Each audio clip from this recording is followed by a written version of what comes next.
time with just ourselves and not with someone else. Me, myself, and I, at least give it a try. Some time with just ourselves and not with someone else. Keep your heart, don't let you need to give it up. Don't give it up. You can keep your heart, don't let you need to give it up.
Welcome everyone.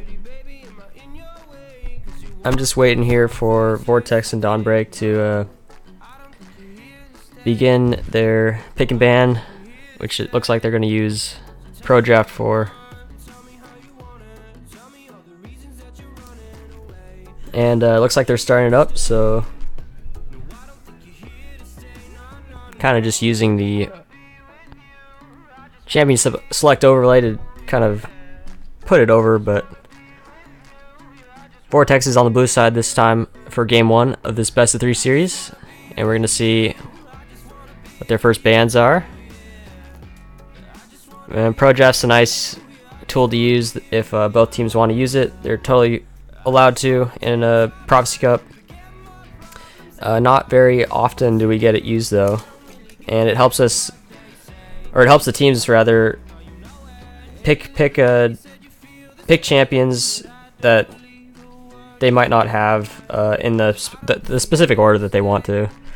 If they're missing a significant amount of champions on a certain account, then it helps them just pick right away, and then they can move into the champion select.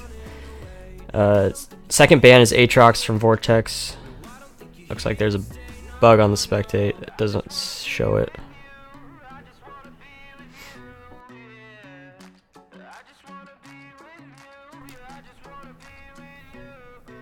DawnBreak Gaming locking in Gragas and Ornn for their respective bans. Yeah, sorry guys from Phub and Baby Shark. I can't do 2 at the same time, so I had to choose the first one that popped up, and these guys scheduled their game like the first thing, so they got the priority. And unfortunately, no one's around to host a second stream, so weren't able to get you guys in, but hopefully we'll get more hosts next week. I think that's definitely our limiting factor at the moment for streams.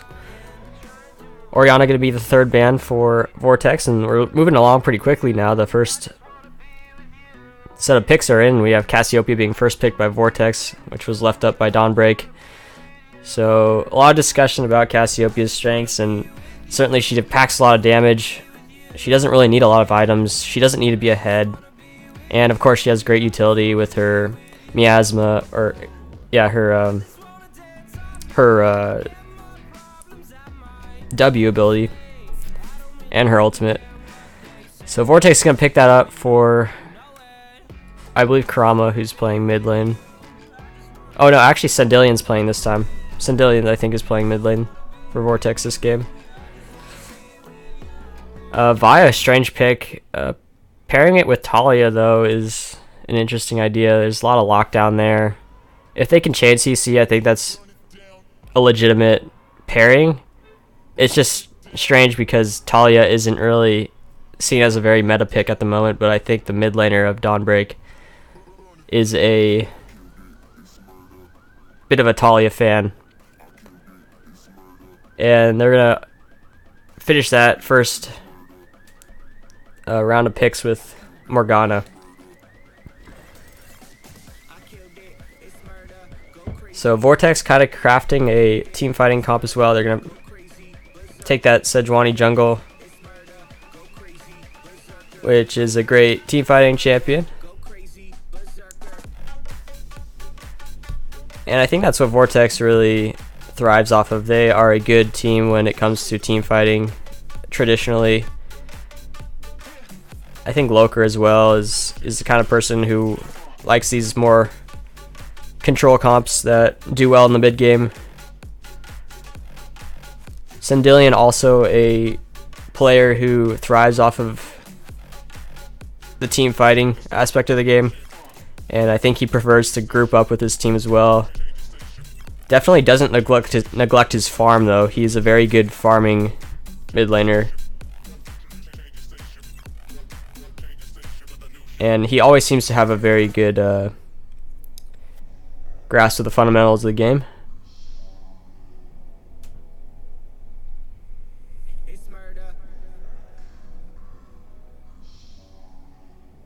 Yeah, this overlay is not very good for Pro Draft, but it works out. It'll look good when everyone picks their champions in the league client.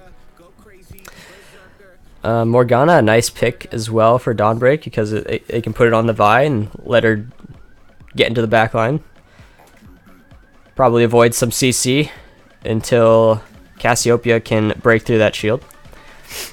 They can also put it on the Tristana if she gets collapsed upon by Sejuani. Ezreal, a great pick as well. A lot of damage for sure. So Vortex has a lot of damage for sure. Xin Zhao gonna be picked up by Vortex. We're gonna see a Braum as well. So there you have it. That's Vortex's comp right there. 380 carry bands by Vortex this time. So, and we also had a Caitlyn band from DawnBreak, so a bit of a limited champion pool from the 80 carries this time around. We're going to see a Kled locked in, so that's going to be the draft from both sides now. And I'll probably just keep it on this scene.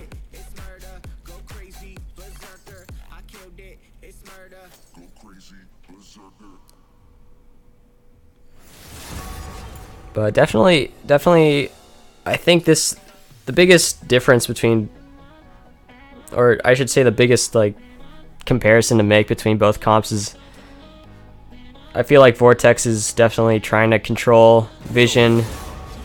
They're trying to control the game as much as possible and whittle down DawnBreak gaming. DawnBreak, on the other hand, they have more of a chaotic team fighting comp.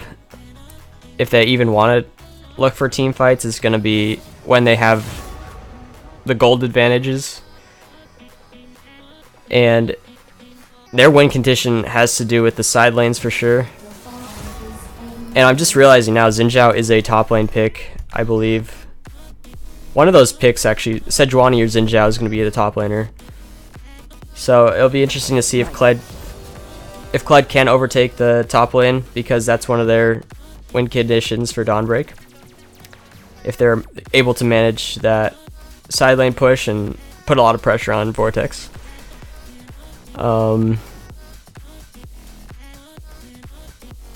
Yeah, I think DawnBreak just has to get an early lead, and they have to maintain that lead and look for the skirmishes where they suit them best.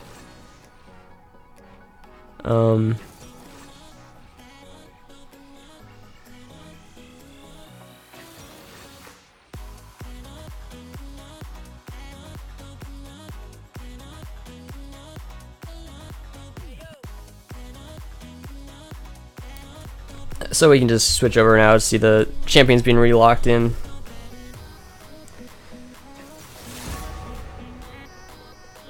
In the order that they were, in the order that, excuse me, that they're gonna actually play them, so they don't have to trade any champions.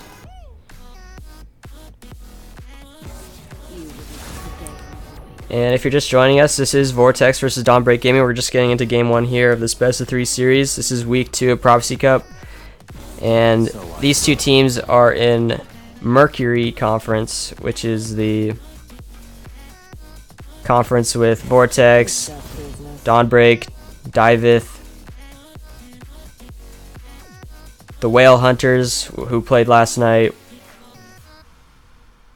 and a few other teams as well.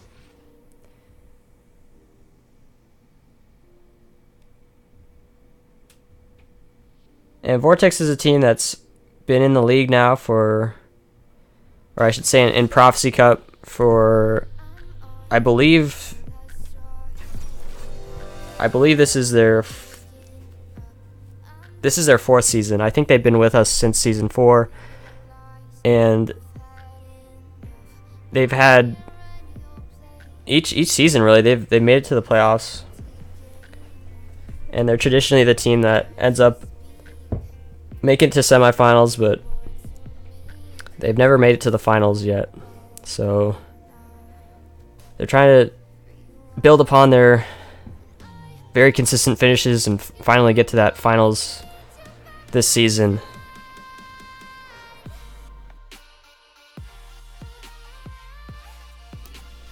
And yes, Sindelian is playing for Vortex tonight, so they have a big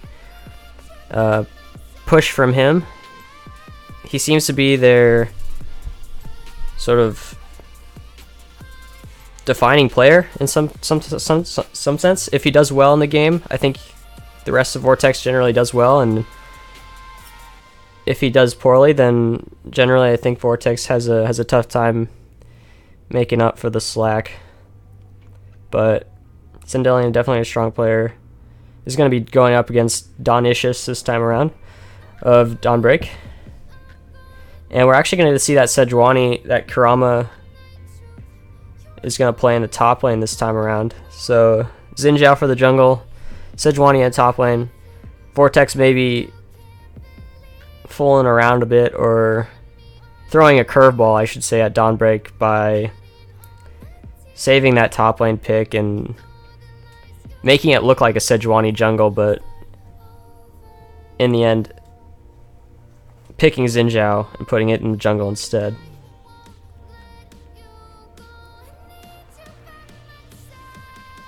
And Sejuani's a nice pick because obviously her passive gives her a lot of tanky stats. If the enemy team decides to engage on her, then usually they're not going to kill the Sejuani very quickly, and she can usually just dash away. If she needs to use her ult, she can use that as an additional way of getting away. So there's no really easy way to take down Sejuani, and as a frontliner, especially when grouped up with her team, she's going to be really effective. And obviously, when she's not trying to get picked on or picked off, she's going to be looking for those engages, threatening the backline, and probably forcing DawnBreak to move around the map in different ways and respect her engage and play safe when she's grouped up with the team. As a lane matchups go, we have a pretty interesting mid lane matchup. It's pretty skill based, I think. I'd give it the advantage over to Cassiopeia just because of how strong she is as a champion currently. It looks like Talia is going to bring that cleanse, and Sindelian has decided to take the exhaust. So there's going to be double exhaust for Vortex, definitely in line with their thematic control comp here. And we'll see what Ezreal decides to build as well. I expect him to build a Iceborne Gauntlet and probably opt into a double tier build, but he does have a few options nowadays. I've seen people building Hextech Gunblade on Ezreal just for the additional damage that it provides to your ultimate ability, and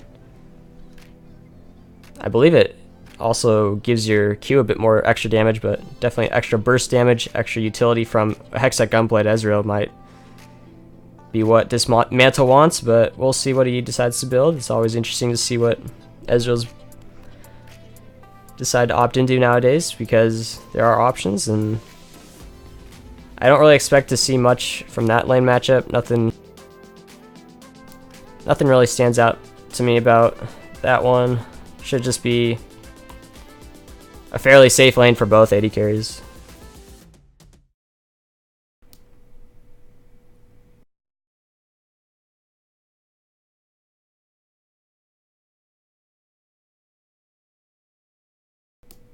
And let's see, we got Vortex on the blue side, DawnBreak on the red side.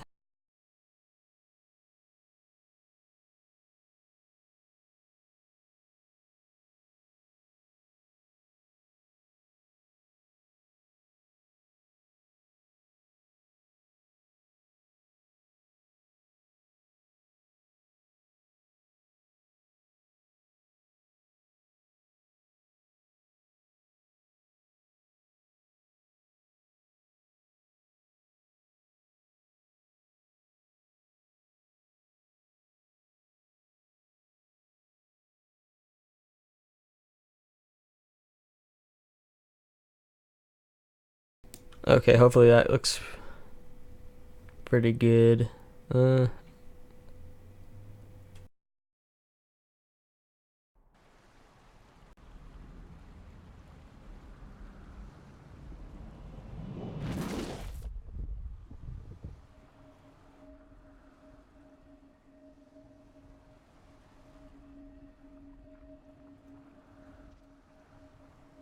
Yeah, that should look a little better.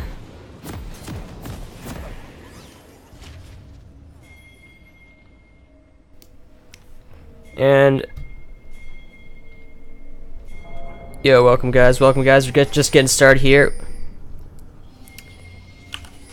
And we got Vortex versus DawnBreak Gaming. Welcome to Summoner's Rift. And for the lineups, we got Kurama in the top lane playing Sejuani. We got Loker in the jungle. Sandillion in mid lane, Dismantle Minion spawn. playing the 80 carry role. And we got Sharkbait, aka Alaskan Bullworm, as their support. For DawnBreak Gaming, we got Robert, M2 up in the top lane, Scoobs in the jungle, Dawnicious bringing out that Talia again. In the mid lane, Slurps playing Tristana this game in the 80 carry role, and we got Lasting in the support role. My name is Escapist, and I'm going to be casting tonight. If any of you want to join me, by the way, any casters out there, feel free to hop in the caster box with me. But for the time being, I'll just keep it solo. And we got Dawnicious here, taking quite a bit of damage. Kurama gonna look for that extra damage as well. Not gonna quite be able to take down Dawnicious, but that's gonna really chunk him out at the beginning of this laning phase. So he's gonna enter lane here with half health. He does have 2 pots available for him, but not really the start that you all expected.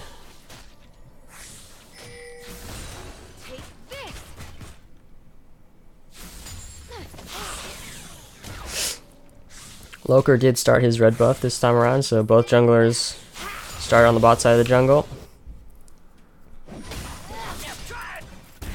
And I believe both the junglers opted away from a leash, so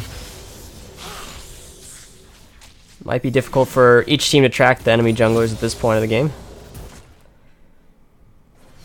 Vi looking like she wants to start up her red buff. And Xinjiao's going to take that Skull Crab in the top lane.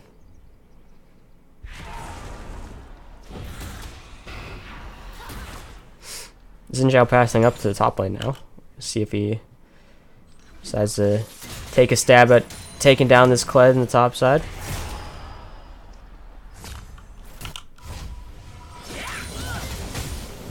Kurama looking for the charge onto Kled there. Not going to be able to take him down yet. Dawnicious taken down to about 200 health in the mid lane.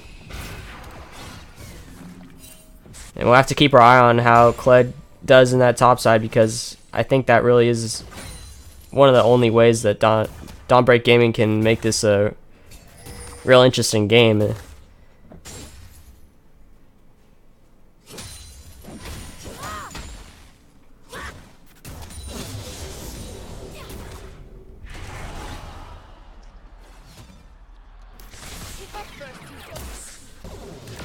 Dismantle getting a sly sack of gold in the bot side. With one of his Kleptomancy procs. Definitely a lucky omen for Vortex this time. Robert M2 actually recalled, and he picked up a single longsword. So he'll have a little bit of extra stats in the top side. He will be a little bit down in XP as he enters the lane, however.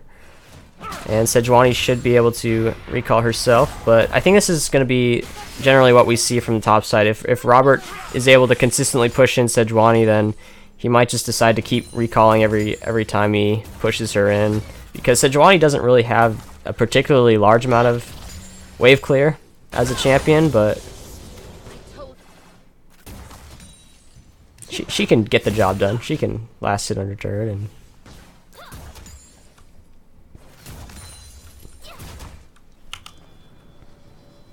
Kled actually opting to slow push the wave, however. He's not going to fully quick push.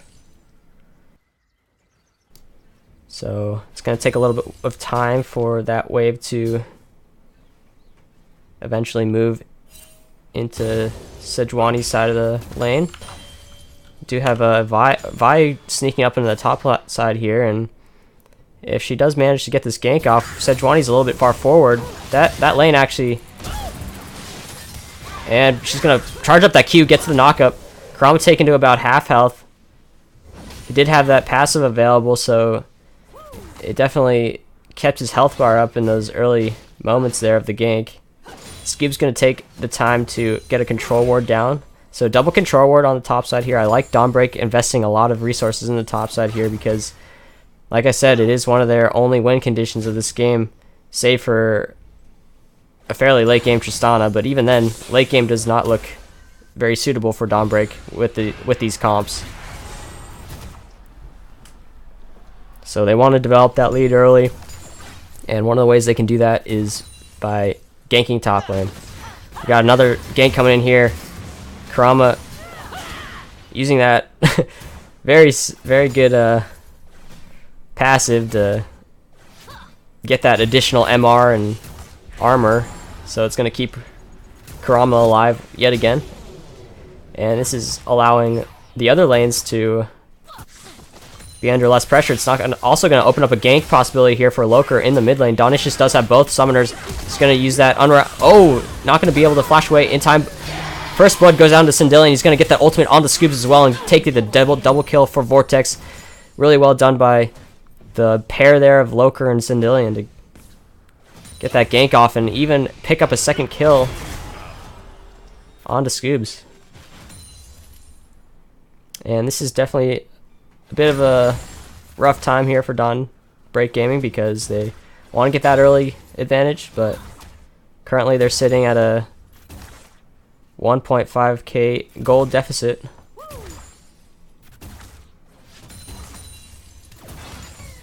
And it was a nice idea by Dawnicious actually to look for the knockback with the seismic shove, but unfortunately for her, Loker and I believe Loker flashed it. And although it would have looked like really fancy and nice for them to just knock back the pair from Vortex, maybe it would have saved her flash, but I think in the end you just have to flash that early before the Xin Zhao gets onto you. The other thing she could have done is she could have tried to kite away to the left side of her lane and maybe escape the gank. Oh wow, that's a lot of damage coming out from Sindelian. It's going to take him down to about 100 health there. Vi is waiting on the side there, but that's a lot of lane advantage for Sindelian.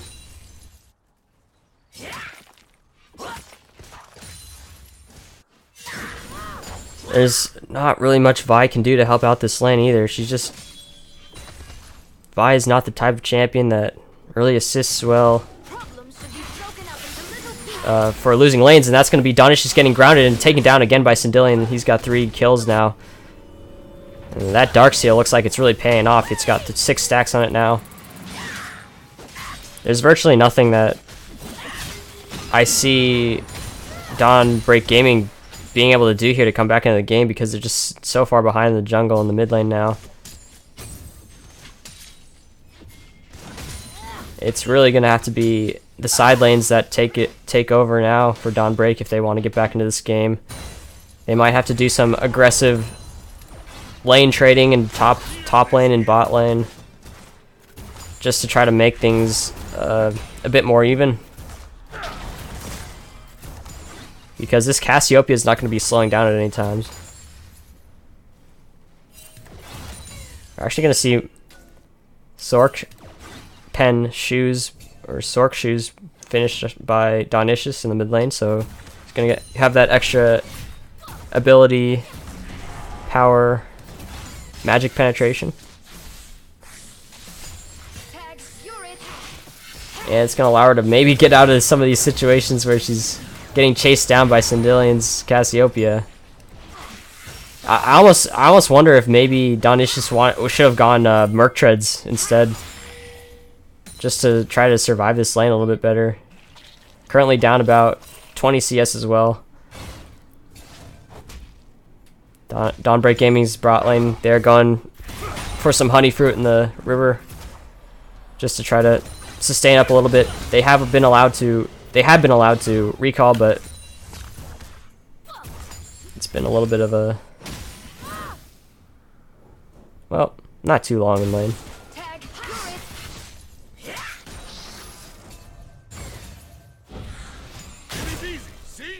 Binding by lasting, gonna hit onto Sharkbait there.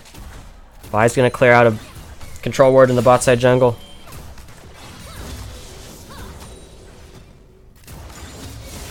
So Vortex is aware that Vi is currently around her wolves at the moment.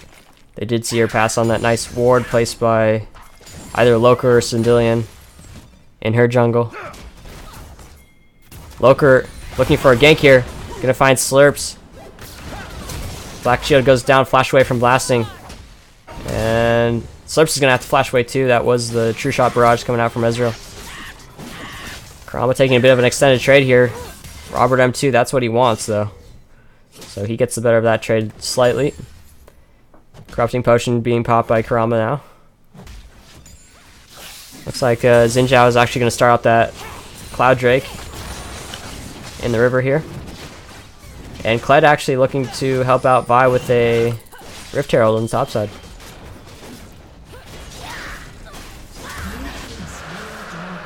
So Vortex is going to pick up that Cloud Drake. And we're going to see the bot lane of Dawnish's recalling for a bit of a shopping spree. Karama looking for a little bit of extra vision here. He's going to find both the jungle and top laner of Dawnish's. But he's going to want to get out of there. And Scoobs eventually takes that Rift Herald for himself. See what they can do with the Rift Herald. This is very early for a Rift Herald, and I believe that the turret plating doesn't really do much in terms of defending against the Rift Herald usage. We're going to see Loker and Karama getting a nice ultimate onto Dawnish's. Dawnish's is going to flash away with the cleanse. And is he going to be able to get out of this? Going to get a little extra help from Robert M2 here. But Flash going to be burned by Karama to finish off Dawnish's, who was roaming up to look for a little bit of extra vision denial, but ends up costing his life. And those tier 2 boots really not really quite enough to save her. Sindillion gonna clear out the trinket ward that she placed, or Dawnish's just placed. So we're gonna be looking at a 3k deficit now for DawnBreak Gaming. Vortex doing quite a nice job here. Karama's gonna get engaged on by Robert in the top lane, but that ultimate's gonna just go a little bit wide, and just gonna have to go back to the minion wave and farm it out. Tristana did manage to complete her Stormrazors, so she does have that Stormrazor. Extra bit of burst damage, a bit of attack speed and AD as well. She does have the Hail of Blades Keystone this time. I'm not sure if Slurps, I'm not sure what he's thinking with the Hail of Blades. I really don't know about marksman runes anymore, really. But I suppose he's thinking that since it's such a safe lane, he doesn't really need the extra lifesteal or anything of that sort.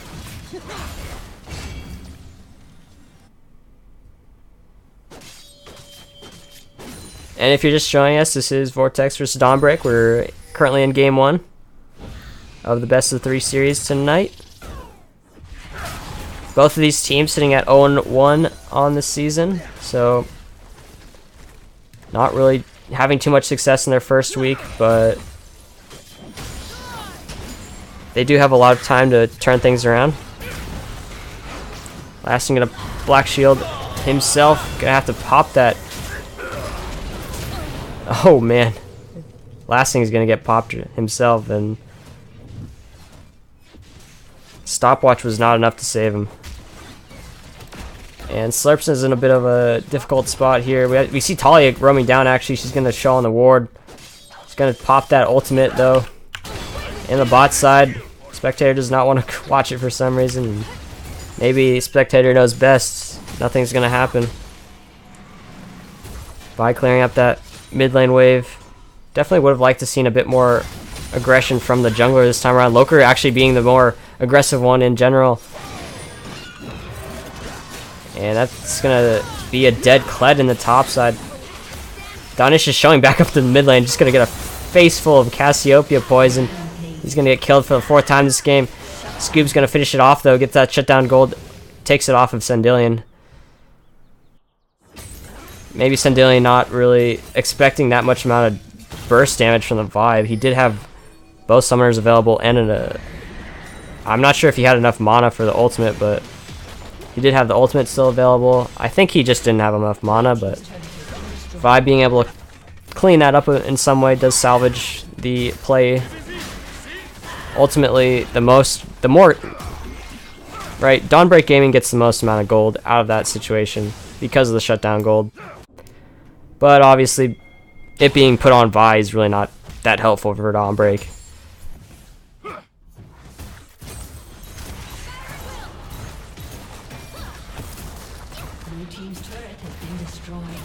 And turret's falling now.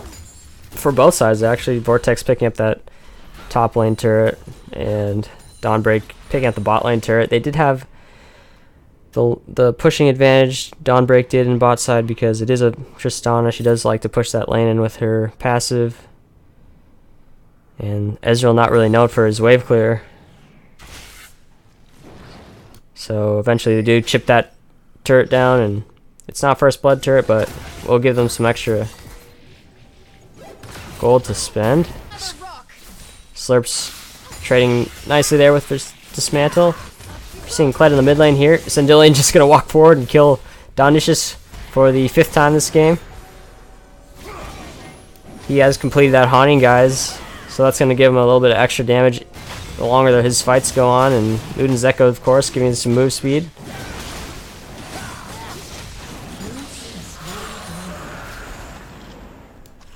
And Vortex gonna pick up a second Cloud Drake this game.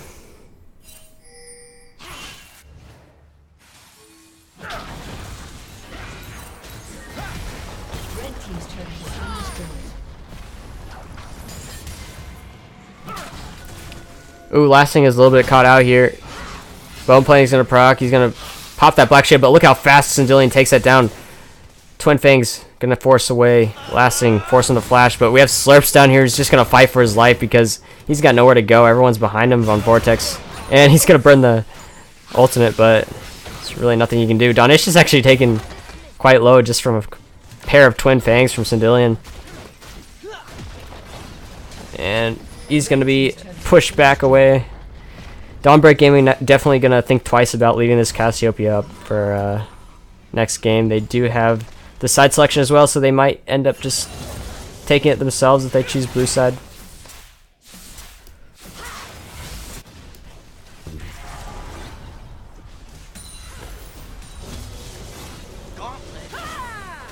Scoob's deciding to just ditch his team, essentially. He's getting some work done in the top side turret here. And meanwhile, we got Donishus and Robert taking down that mid lane turret. Crom going to show up to the scene here, but Scoobs can maybe make something happen. Decides better and backs away from Kurama. Vision advantage certainly in the way of Vortex this game. They have nice control of the river, but Lasting is able to get some nice ward coverage down on the bot side. And we're going to see Vortex taking some more vision on the top side this time.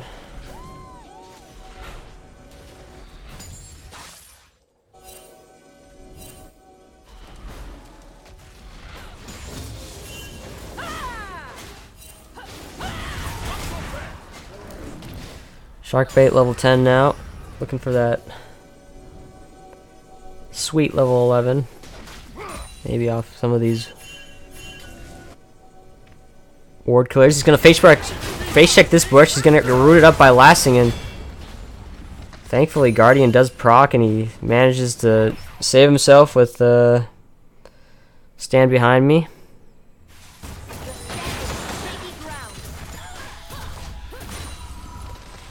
DawnBreak Gaming definitely would have liked that pick, and they were very close to taking down Sharkbait that time. Thankfully, Sharkbait was able to save both of his summoners.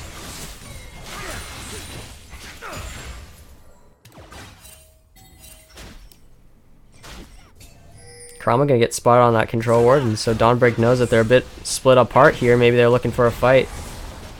Talia on the side here. She's gonna take the time to ultimate, not gonna go on the wall herself. And Sharkbait gonna jump over to help Sindelian avoid some damage. Karama's passive does get popped there, so it's gonna be down for the next few seconds. I believe it's... Not sure how long the cooldown is.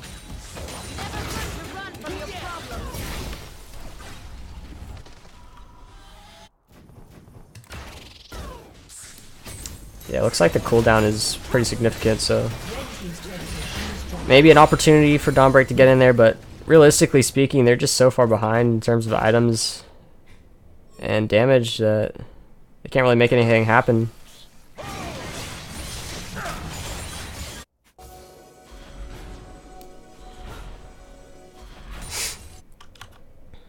Vi actually trying to build into Triforce currently. She's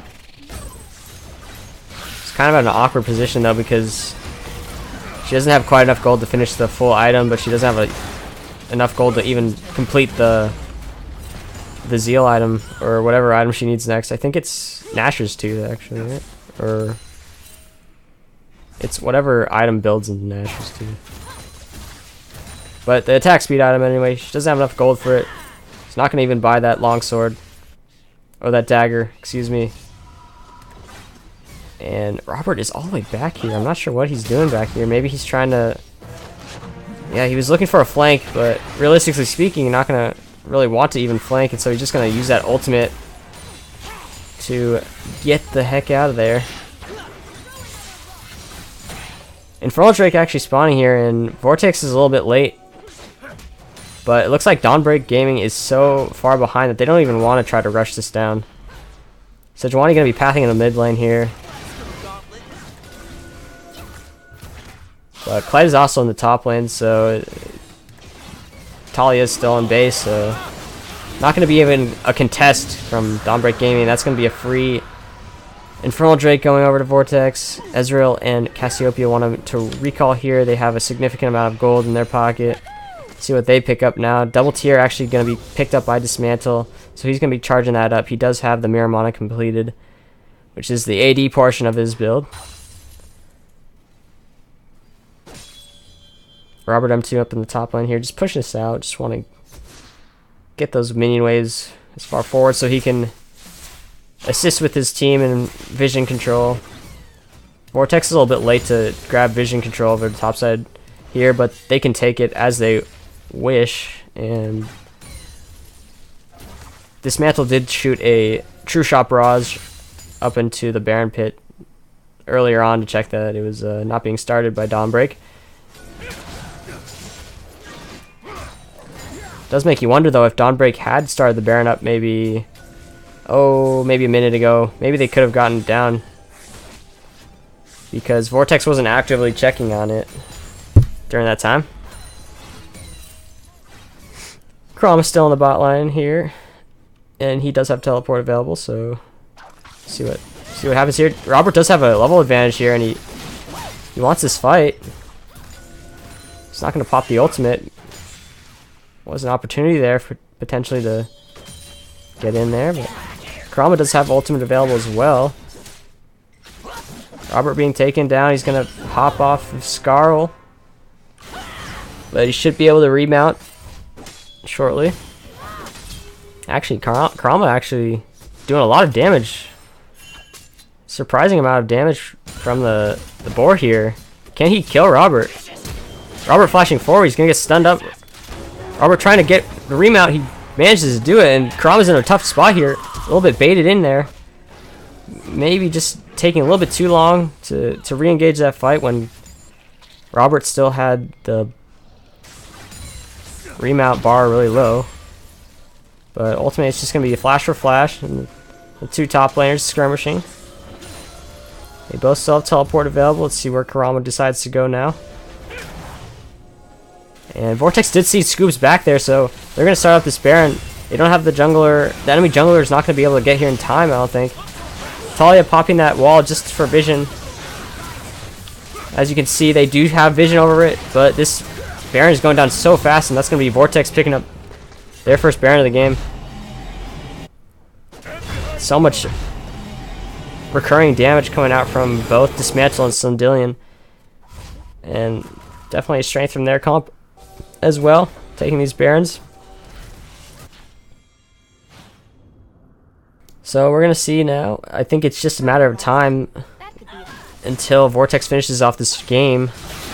See if they can finish it off with their Baron buff here.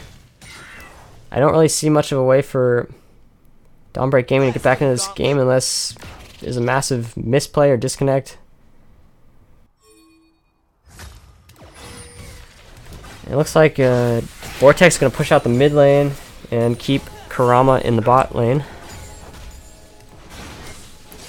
And first they're going to load up on some of these jungle camps that are still up for whatever reason. Wow, that's a lot of damage just even from one miasma of the Cassiopeia. Serp's also really low, so he's going to have to recall. He's actually going to walk all the way back to base. Double cannon minion in the bot lane. The other top laner has flash. Maybe Vi could make a gank happen here onto Sejuani. There's not many options left available for DawnBreak, and it's getting into a desperation moment here. Not a lot of proactive plays by DawnBreak this game. Seismic Shove gonna land on the Sharkbait there. He's gonna get an ultimate off. Loker goes down though before he can even do anything about it. Serp's coming in here with the Pledal by his side, but Serp's gonna go down immediately after burning his heal. Robert M2 is gonna get unmounted and taken down, even though the Black Shield does come out. Dionysius does a nice job getting a Seismic Shove down. Maybe it's gonna save lasting, but he goes down as well. That's Sundillion ticking down with the damage over time, and that should be game, I think. Scoops does respawn in about 15 seconds here. Dismantle popping the True Shock Barrage just for a bit of extra wave clear, and these procs by Ezreal are going to do a lot of damage. Cassiopeia doing so much damage. These turrets too. Vi is going to respawn, but she knows that it's a bit of a futile subject, and that's going to be Vortex taking game one. Well done by them. In a pretty dominant fashion, I'd say. They end up with 11k gold advantage at the end, and both Dismantle and Kurama having 0 deaths this game, so pretty clean. And only 3 deaths on the side of Vortex for the most part. DawnBreak Gaming is definitely going to have to look for some adjustments heading into game 2, and we'll see what they decide to do.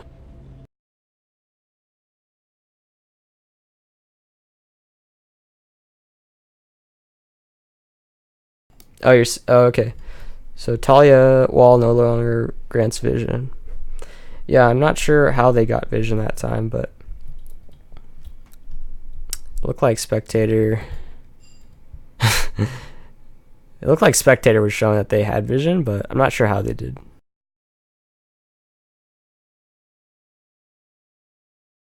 And we're gonna get the end screen here.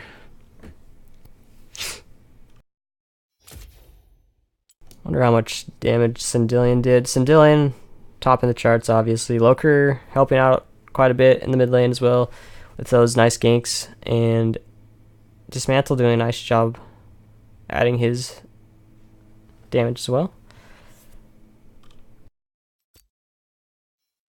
And gonna turn on the music now, throw it over to a little break. We'll get back into this series with game 2 in a little bit.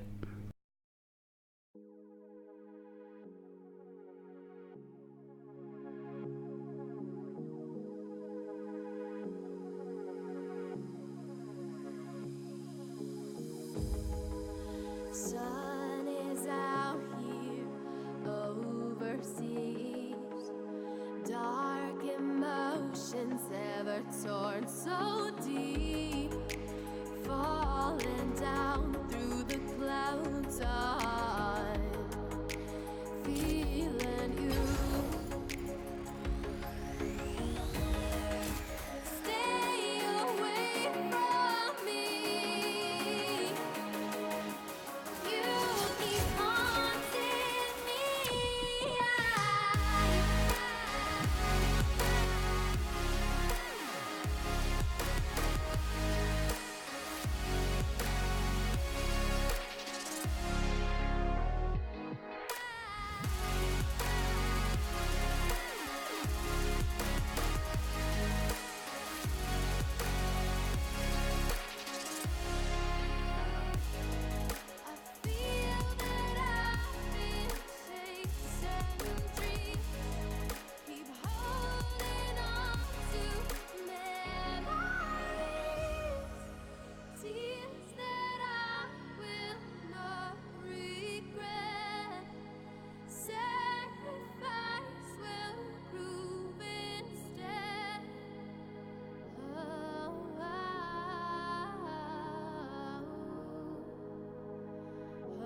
inside you.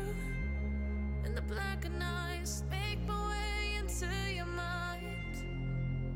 Just to know what you knew.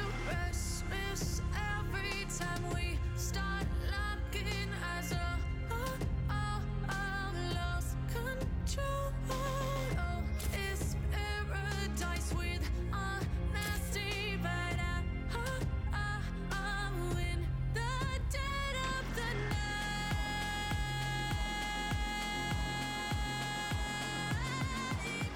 Let the darkness take control.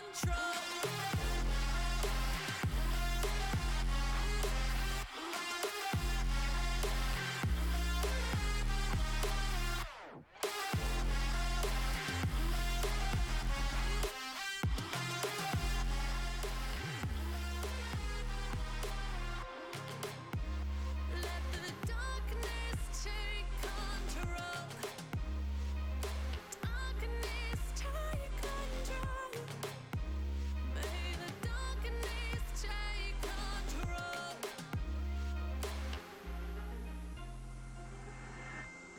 Take me in the smoke, breathe me in and let me go. Sink to your heart to find you. Open up your eyes till you're blinded by the lies, so you can see what you do. Restless Alrighty, guys, we're getting a lot of quick bans here for game 2, and they're actually the same exact ones, except we got a Cassiopeia ban this time around. DawnBreak taking that away,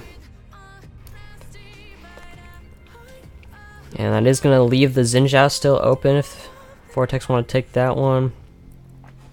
Urgot actually being hovered here, and they're going to lock that one in. So we got an Urgot first pick by Vortex. That is a champion that can go into either top lane or mid lane. So see what they decide to do, and we're actually going to see a Sejuani in response. See if that goes into the top side this time, but it's going to be DawnBreak Gaming playing that one instead. And obviously that is a flex pick as well, so we could have some tomfoolery, see where that ends up going. It could be threatened in the jungle as well.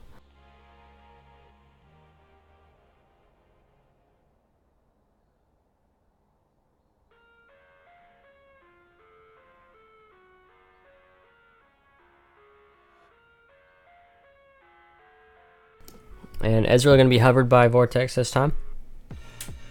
They had a lot of success with that last game.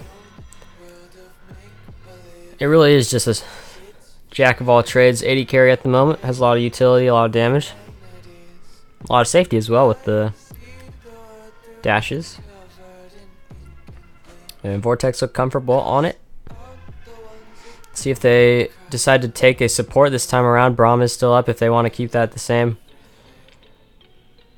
Sharkbait is the type of player who does seem to favor those champions that assist well with his bot lane partner and also provide those tanky stats.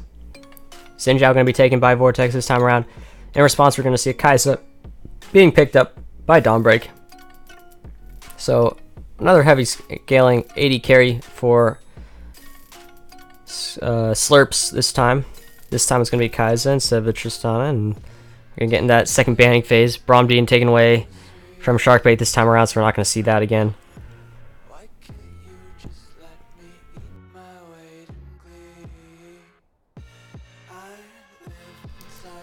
And it looks like a Morgana ban. I like that a lot. I think Morgana is really good. Just about in any situation.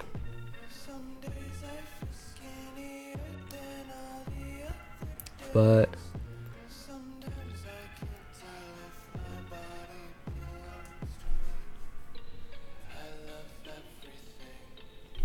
yeah, the question really is, can DawnBreak bring this sort of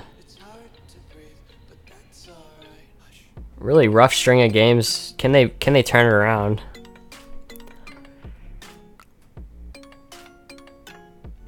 I believe they're currently winless in Prophecy Cup at the moment, so a win would surely raise their hopes for their performance, and could be the catalyzing thing that they need to turn things around. Okay, they're going to take in Zyra now. And I was discussing earlier that, you know, they have a few options of dealing with the Cassiopeia. And they've definitely opted to stay on the red side this time around, because I believe they did have... I'm not perfectly sure, but... Yeah, so yeah, DawnBreak did have side selection this time. It looks like they just prefer to play from red side in terms of a drafting strategy. So obviously, if you want to play on red side, then you have to ban that Cassiopeia, and that's what they did. Zoe actually going to be picked up by Vortex this time around. They're going to put that into Sandillian's hands. And that is a very scary champion for sure. Sharkbait going to lock in that Leona. Nice champion for him. It's going to allow Vortex a bit more of an engaged tool. And I think it's a champion that suits Sharkbait pretty well. Okay, Ari going to be hovered this time for Dawnicious. And not going to be going with the Talia this time. I'm going to look for that Ari. And as long as he has the ultimate available and he has enough HP, it's a nice champion to take into Zoe, because he can dash into Zoe and hopefully burst her down in time before she can get away. Zoe type of champion that does have a lack of escapes available to her, so if she is too far forward, then DawnBreak Gaming can maybe take her out, or at least burn some summoners with a well-timed gank, or Ari dashing forward and maybe hitting a charm.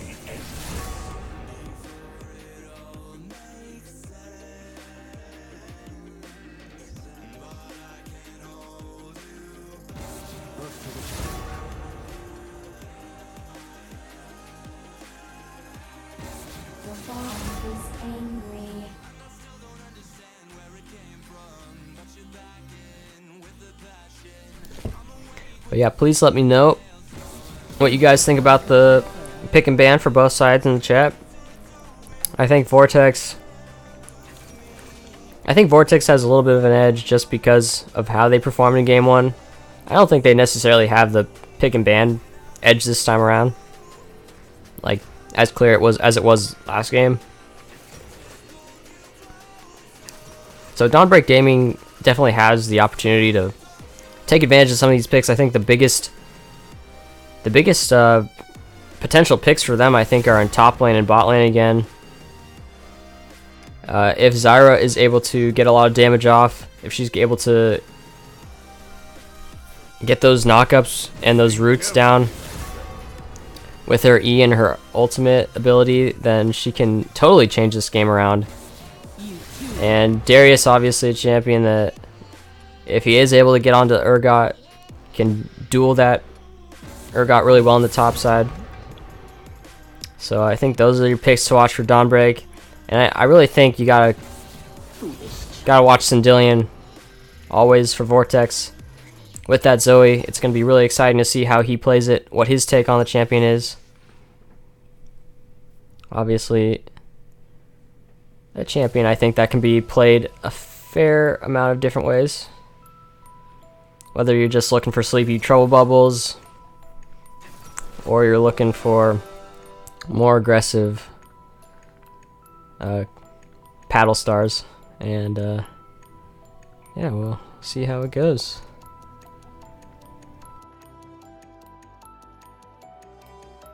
Let's see.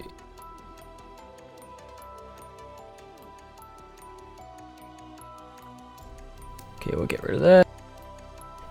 Now you can see the completed champion loadouts for both sides.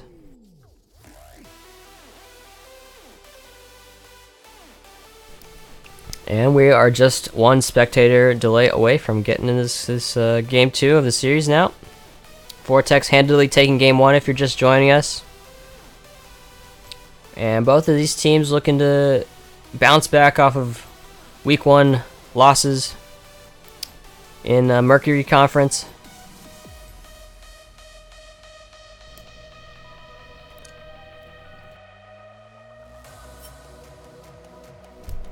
So thank you for joining us, everyone.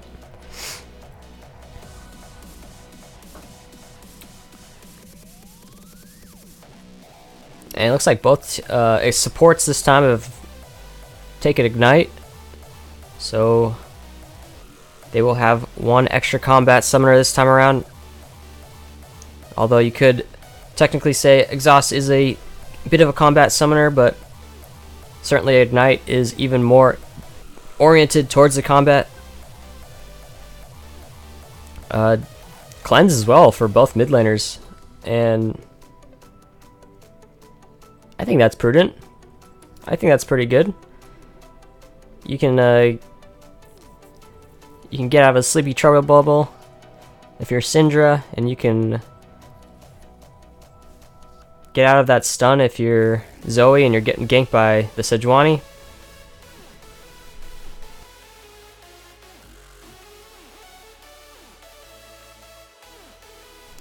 And honestly, I mean, if I'm the coach of, or if I'm directing DawnBreak Gaming about what they want to do for this game, I think I really just want to see them go ham in the bot lane. I think it's possible, you know, that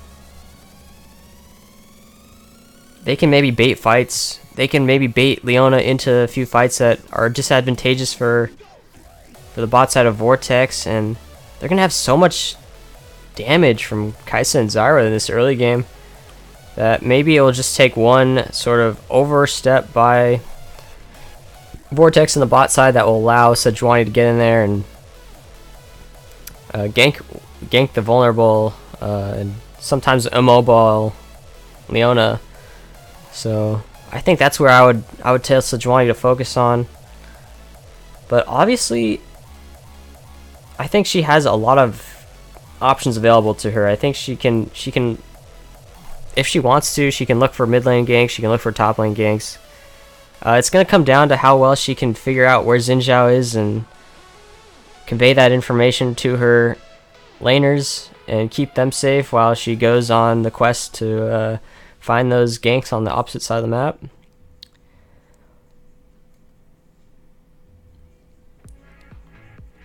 And it is kind of a head scratcher because you look at Xin Zhao and you think, oh, he's actually a really good jungler for early game, and he can set up really good ganks himself. But I almost wonder if like his job in this game is a little bit ill-fitted for the champion itself, because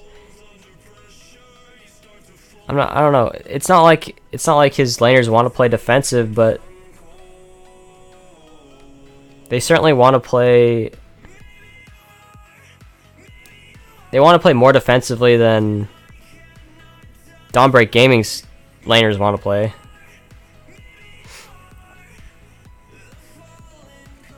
And I don't know if Xin Zhao necessarily complements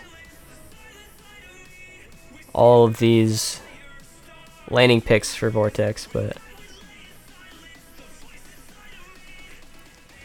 maybe the only thing that I can see really doing well synergistically wise for Vortex is Leona plus Xin Zhao. That, you know, you go in with the solar flare with Leona, or the E for her, and it marks the target with sunlight, and you proc it with Xin Zhao's abilities as well. So if they can set up ganks in bot lane, obviously they can probably catch Zyra out quite easily, and we'll see if they are able to coordinate that as we get in the game here.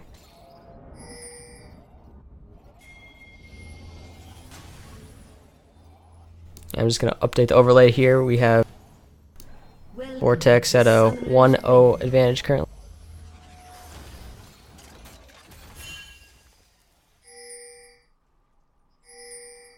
seconds until minions spawn.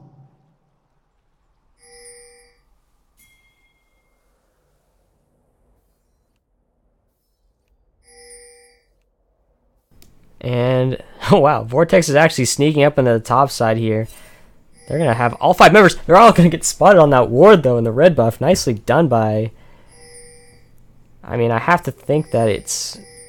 I think it's Syndra's... I think it's Donish's ward there.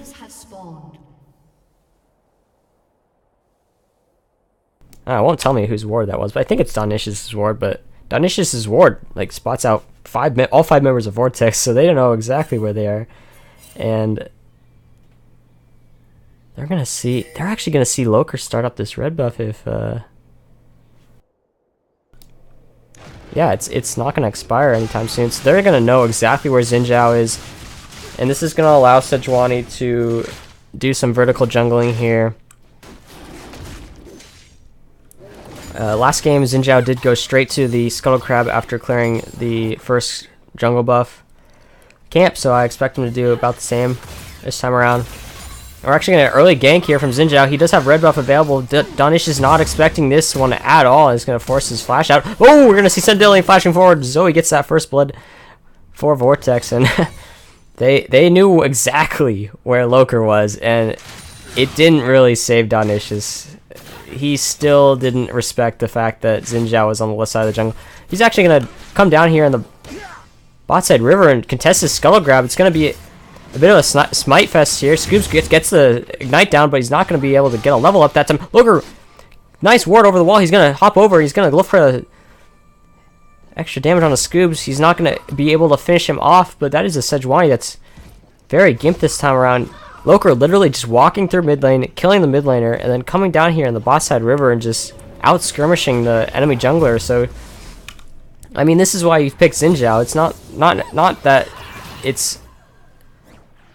It's not that it's anti-synergistic with his team. It's just that he wants to go ham and beat that enemy jungler down because you know he can with that champion.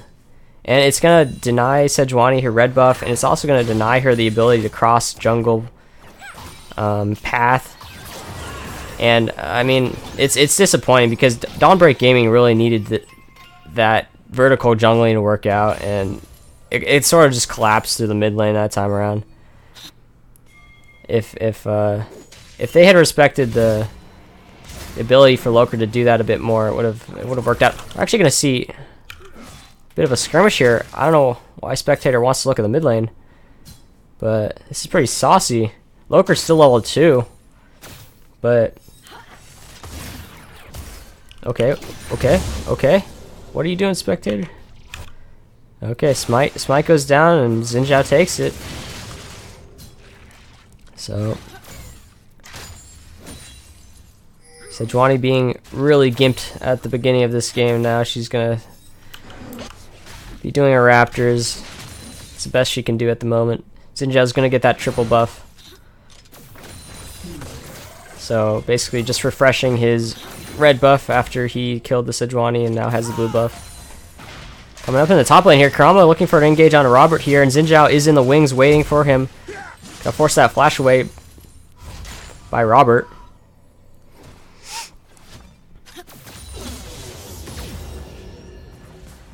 And Sejuani's still level 2 at 4.5 minutes here. She's only done 2 camps and a Scuttle Crab, so it's been really, really slim pickings for Scoobs in the jungle this time around.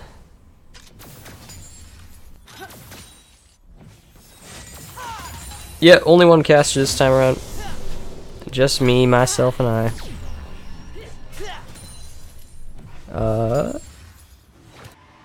Cloud Drake gonna be spawning at 5 minutes here. Wow, Sendilian gets that Paddle Star onto Donish. Is gonna pick up a heal while he's at it. That's a lot of damage, and he does have Scorch too. So, that is the Corrupting Pot actually. So that's a lot of damage in this early game.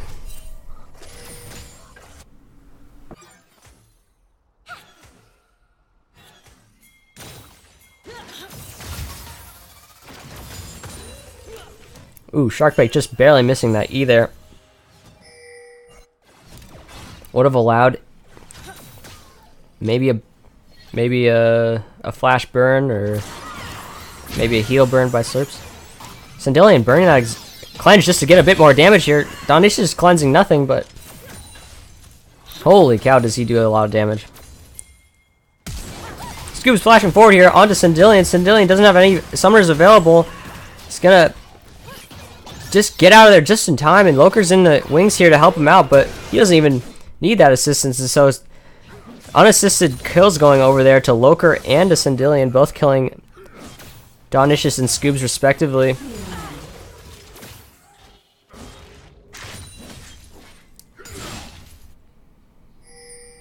So Sandillion being extremely aggressive in this lane, burning that cleanse just to get an additional extra paddle star onto Donishus, and it ends up paying off because he did have the support of his jungler there. So fantastic play from Sandillion and Loker. And they are the ones with the kill participation this time around, just like last game. Don't see too much early action from the bot side. Although we did see that attempted gank and engage by Sharkbait in the bot lane. Was not quite successful.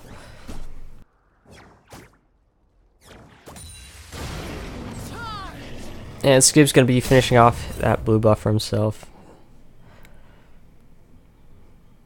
which was the first camp to spawn for him in the level 2 camps. Sandillion dodging out there of the Q there from Donishus, and does get hit by Scout of the Week, but it didn't stun him. So hitting level 7 here in the mid lane. Sharkbait with a nice dodge there, avoiding the root from lasting. Sandillion taking Donishus really low again. He's gonna have to burn that flash in the mid lane. He's at about 200 health here. Sharkbait roaming up now. Maybe looking for a bit of extra vision. And this time around, Dismantle has opted into a Sheen instead of a Tier for the first item, or the first half item. Really quiet in top lane again. Loker's here. He's gonna flash forward on Donishus is gonna get that ultimate down, but Loker's gonna finish him off just in time. Sandillion trying to cut away. He's gonna get taken down by Scoob. Scoob's gonna turn around. He knows he's caught here. He has the red buff, but it's gonna get donated over to Loker with a double kill there. So well done by Loker getting in there. Sandillion trying to help out as best he could, flashing forward to take Donishus just low enough for Loker to finish him off, and the duo of the jungle and the mid lane paying off again for Vortex. 2 for 1 that time. Robert looking for an apprehend onto Karama here. We're going to actually see Dismantle taking out Lasting as Sharkbait moves forward with a nice, looks like an ultimate. Is Karama going to bleed out here? Ignite goes down onto Robert, but he has enough health to last that one out, and Karama's going to go down in the top lane. Scout of the Week just going to be voided by Sandillion, and it's going to be a bit of a disengage in mid lane. As Donishus walks away, see first turret plate being taken by Vortex in the bot lane. With the help of Loker, he has double buffs, so it's doing quite a bit of damage to this turret. Oh, Sandillion all of a sudden is behind Donishus. He's going really far forward here. Teleport happening to be expended here by Karama. He cannot cancel that, so Sandillion sort of costing his top laner teleport this time around, but it does manage to save him at least. So Karama gonna have to be walking up to top lane now. He is behind a little bit in CS. He's actually gonna be staying here, just looking for maybe a snipe of an ultimate onto the mid laner here, Donishus. And this is something that they can dive. Scoobs is here to help out though. And meanwhile, Darius just gets a free farm lane in top lane. Scout of the Week, just look to clear out these minions. Scoob's taking extremely low. He's gonna have to recall. And Karama's just gonna walk back up to the top lane, look for a bit more of defense of this tower and maybe some extra farm. But he did spend a lot of time there. So it's going to help Sindelian pick up another turret playing there. Oh! Summonary almost taking out Dawnicious with that proc. It's just going to force a recall from the mid laner there. I would have liked to seen Sindelian maybe stay for an extra wave because you know that Syndra is going to have to recall, but you know, you also have to think about the Sejuani coming back onto the map at full health, so maybe prudent by him. He also didn't have much mana available, so both mid laners just going to take a break, fill up on their health bar and mana bar, and come back to lane with their items.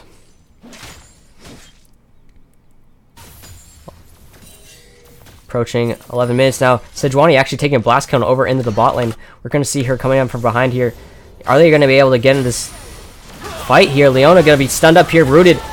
Lasting actually taken down by Dismantle as Lasting, as both teams trading their supports away essentially. One for the other. Oh, Sleepy Bubble trouble landing onto Dawnicious. She's going to have to cleanse away there. Doesn't have flash available. Summonary doing a lot of damage, but it's not going to be enough. Sindelian does manage to burn another summoner spell away from Dawnicious.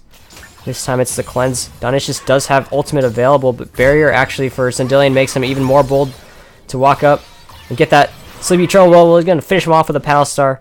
Well done by him. He's just a solo killing machine this series. Scoobs finding Loker here in the jungle. This is a very uncomfortable situation without Syndra around. He's going to get Sleepy Troll bubbled. Lasting's here to help out. He just respawned from being dead. Loker's going to have to flash away. He does manage to pick out that blue buff. Sindelian's going to kite away into the enemy base. And Dawnicious actually respawning here. Will he be able to get here in time? Slurp's taking all this time away from his ability to be in lane, but he's going to be rewarded with it with a kill onto Sindelian. That is shutdown goal as well. So, and we're actually going to see Boots Mobility being completed by Sharkbait, who decided to roam up the top lane here. He's not going to really find anything though, and he's going to have to recall and go all the way back down the bot lane. And yeah, so at the end of the day, we saw Loker burning flash, Sindelian going down to Slurps. So Slurps has his Storm Razor now because he was able to purchase that. We're actually going to see. Okay, so this is strange. Dismantle is building into a Triforce this time around, and his first back was the Sheen, so the Sheen allows him to have that flexibility of building into either Iceborne Gauntlets or Triforce. But we don't see Triforce really being built that often anymore, and it's going to slow down his build a little bit. Anyway, Donish is flashing forward here. Sleepy Pop Double Bubble did land onto him, so he gets slept in. Loker, with the help of him, he's going to help finish off Dawnicious there. Dawnicious having such a difficult time staying alive in these games, really. Turret plating does fall just in time, actually. Vortex, fortunate that turret plating fell there because Dawnicious was, or DawnBreak Gaming was definitely about to get another turret plate there. Sharkblade clearing out some vision down here as he walks back in the lane. Scoob's having the hardest job, arguably, on his team this time because he does have to defend his mid lane turret without the assistance of his mid laner for a large duration of this game.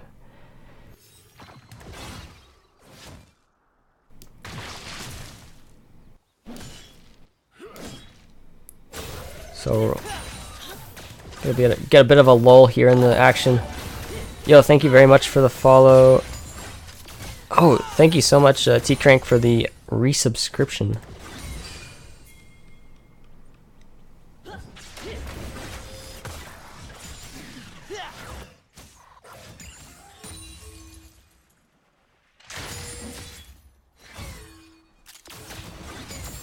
Sharkbait will bear my first child.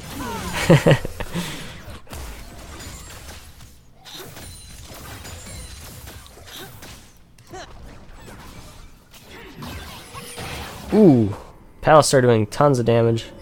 Sindelian has completed his Luden's Echo now. Does have the Merc Treads to boot. And meanwhile, Donicius is looking a little bit lean there with the lost chapter, and that's about it. Loker getting collapsed upon here. Sharkbait gonna miss that ultimate, but Serp's gonna go down just right after he takes a kill off the Loker. And this is gonna be a 2-for-1 so far. Going in favor of Vortex. Can lasting finish off Alaskan Bullworm? No, Sharkbait stays alive. It's gonna be a 3-for-1 for Vortex.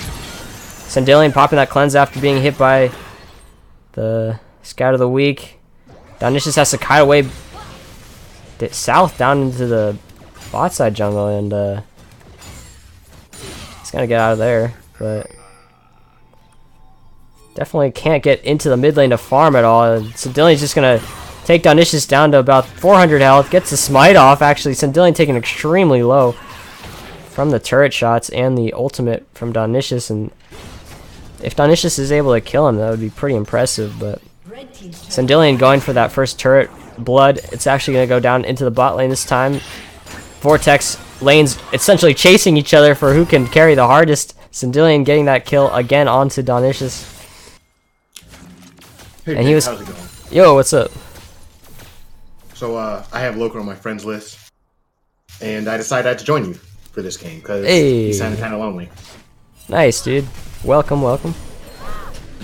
Those who don't know me, I'm Manny or Sunny. I've been casting here for like 2 years. I'm gonna jump right into my boy Loker getting run down by Scoobs. Darius came down from the top lane. Juan's gonna hit another Q, slow him a little bit more. The flash from Darius, the dunk, the bleed, and a couple more attacks. Chops that man right down. And Loker falls down, but while he does that, or while Darius getting that kill, we also have Kaisa picking up a tower on the bottom side. And with this humongous advantage, jungler down, tower on the bottom side, they're going to go for this air dragon and slay him very quickly.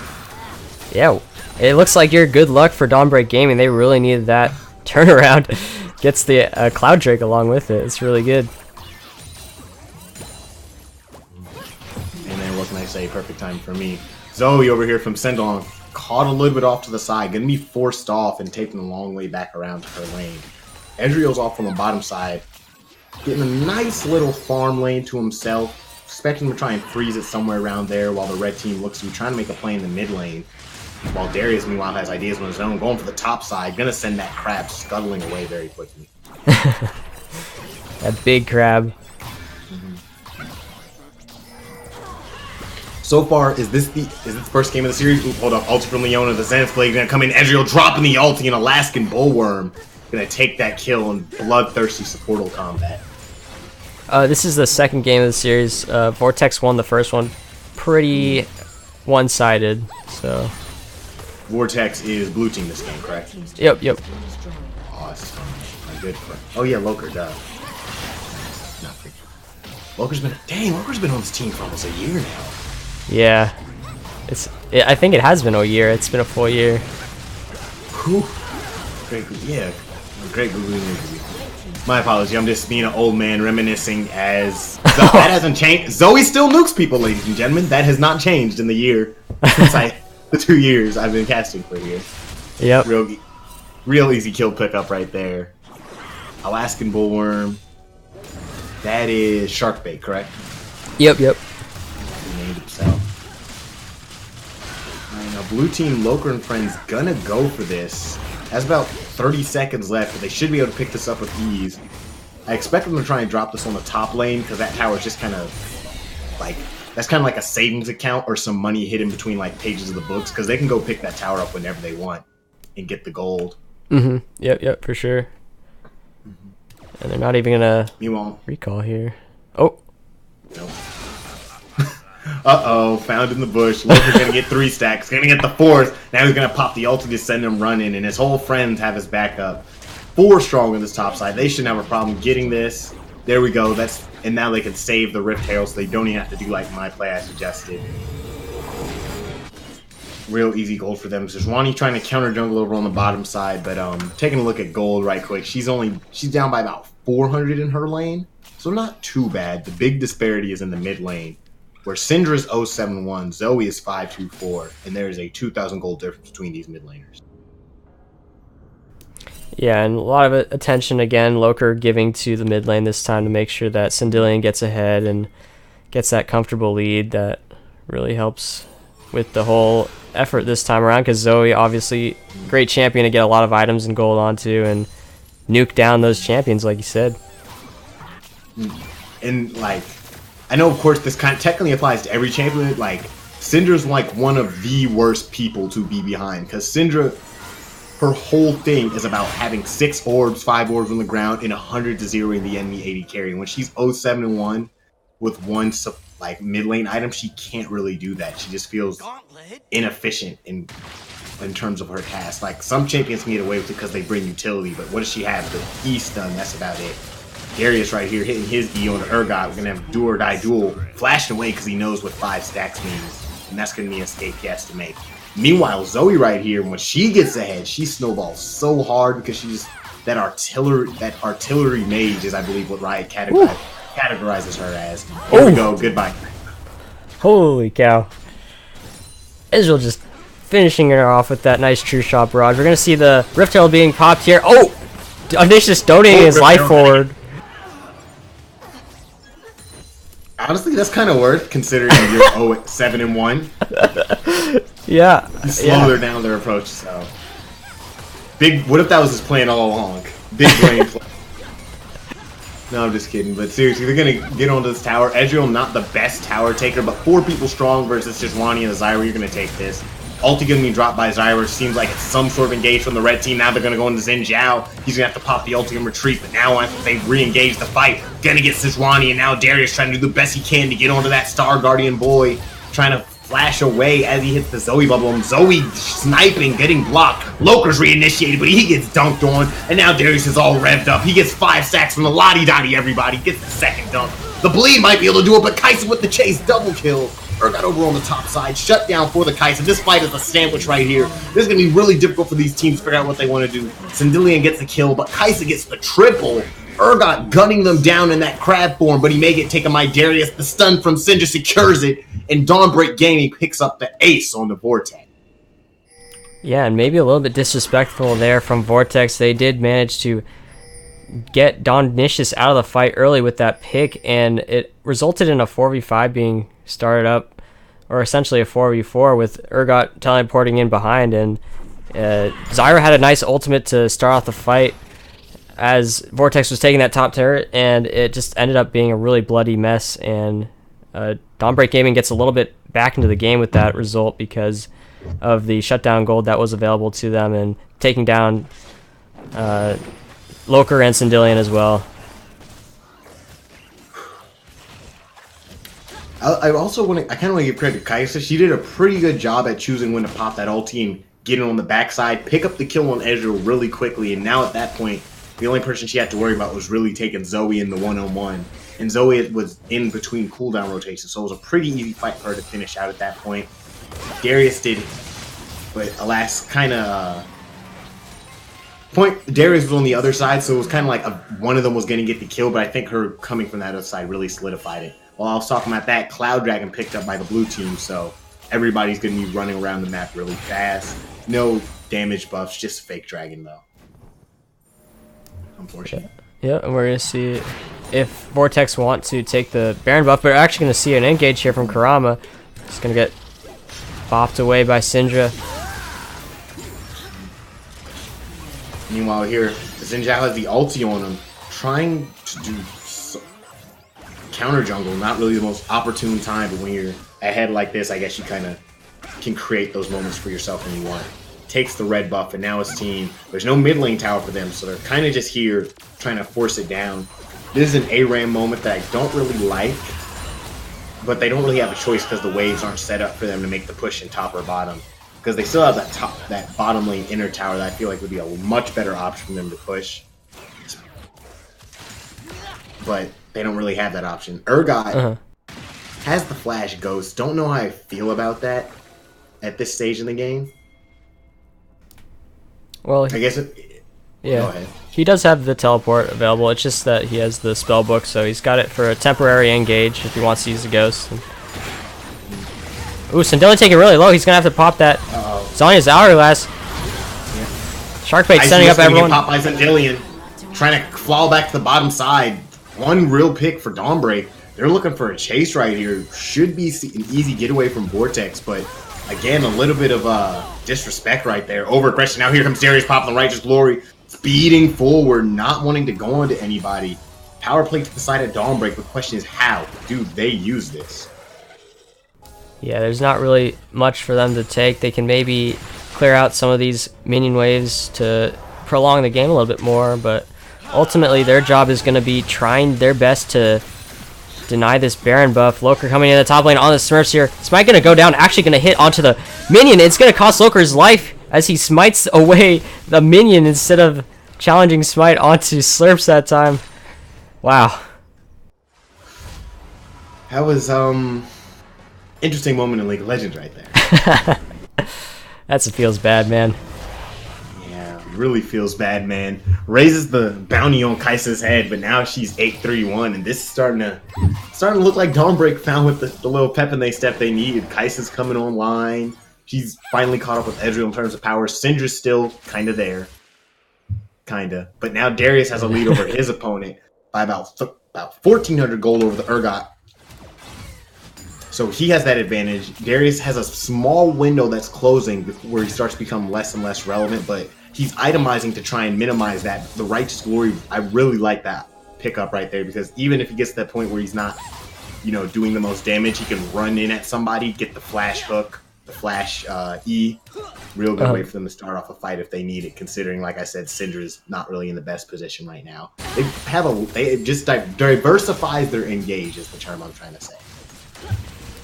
Yeah, no, I definitely like it too, and it gives him a bit more extra health that'll allow him to stay in these fights a little bit longer, get his stacks up, and do that disruptive damage. And also, Zoe's not a champion that really has an easy way of getting away from a Righteous Glory Darius. She doesn't really have any escapes other than if she has flash available. So, oh, Dismantle actually taking down Dawnicious there.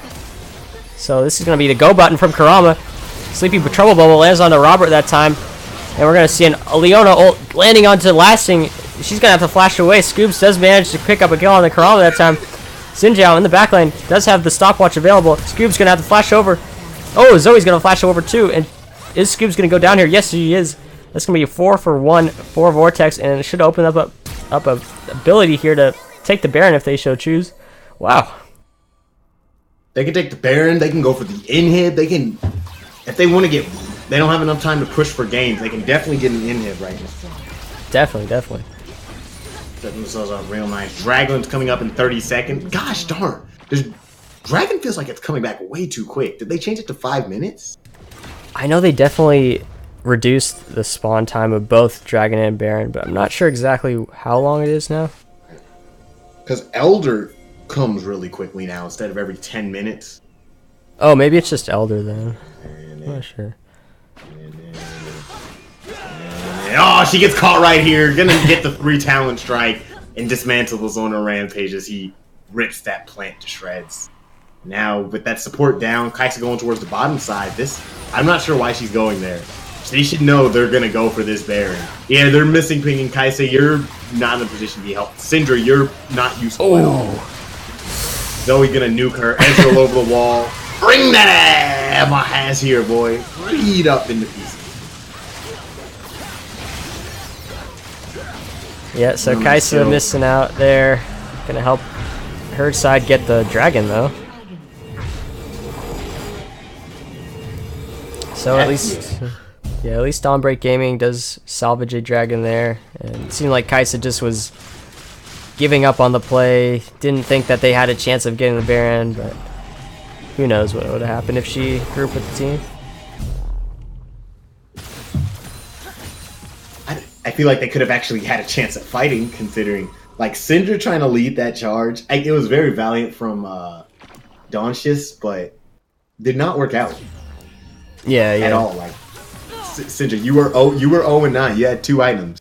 Zoe has 3.5. You got to realize at some point you're just not very useful. The most she could have done right there is maybe been the forward scouting war to let them know. And I don't mean that in any sort of flame way. It's just kind of you got to realize how things are going right now. You can't be the person trying to make those aggressive calls or those aggressive plays. Kai'Sa's the one that you need to be trying to channel her and play around her. Be like, hey, Kai'Sa, you should be over here. She can hit this stun. Zoe cleanses it off real easy since that's her summer spell of choice. just keep it moving.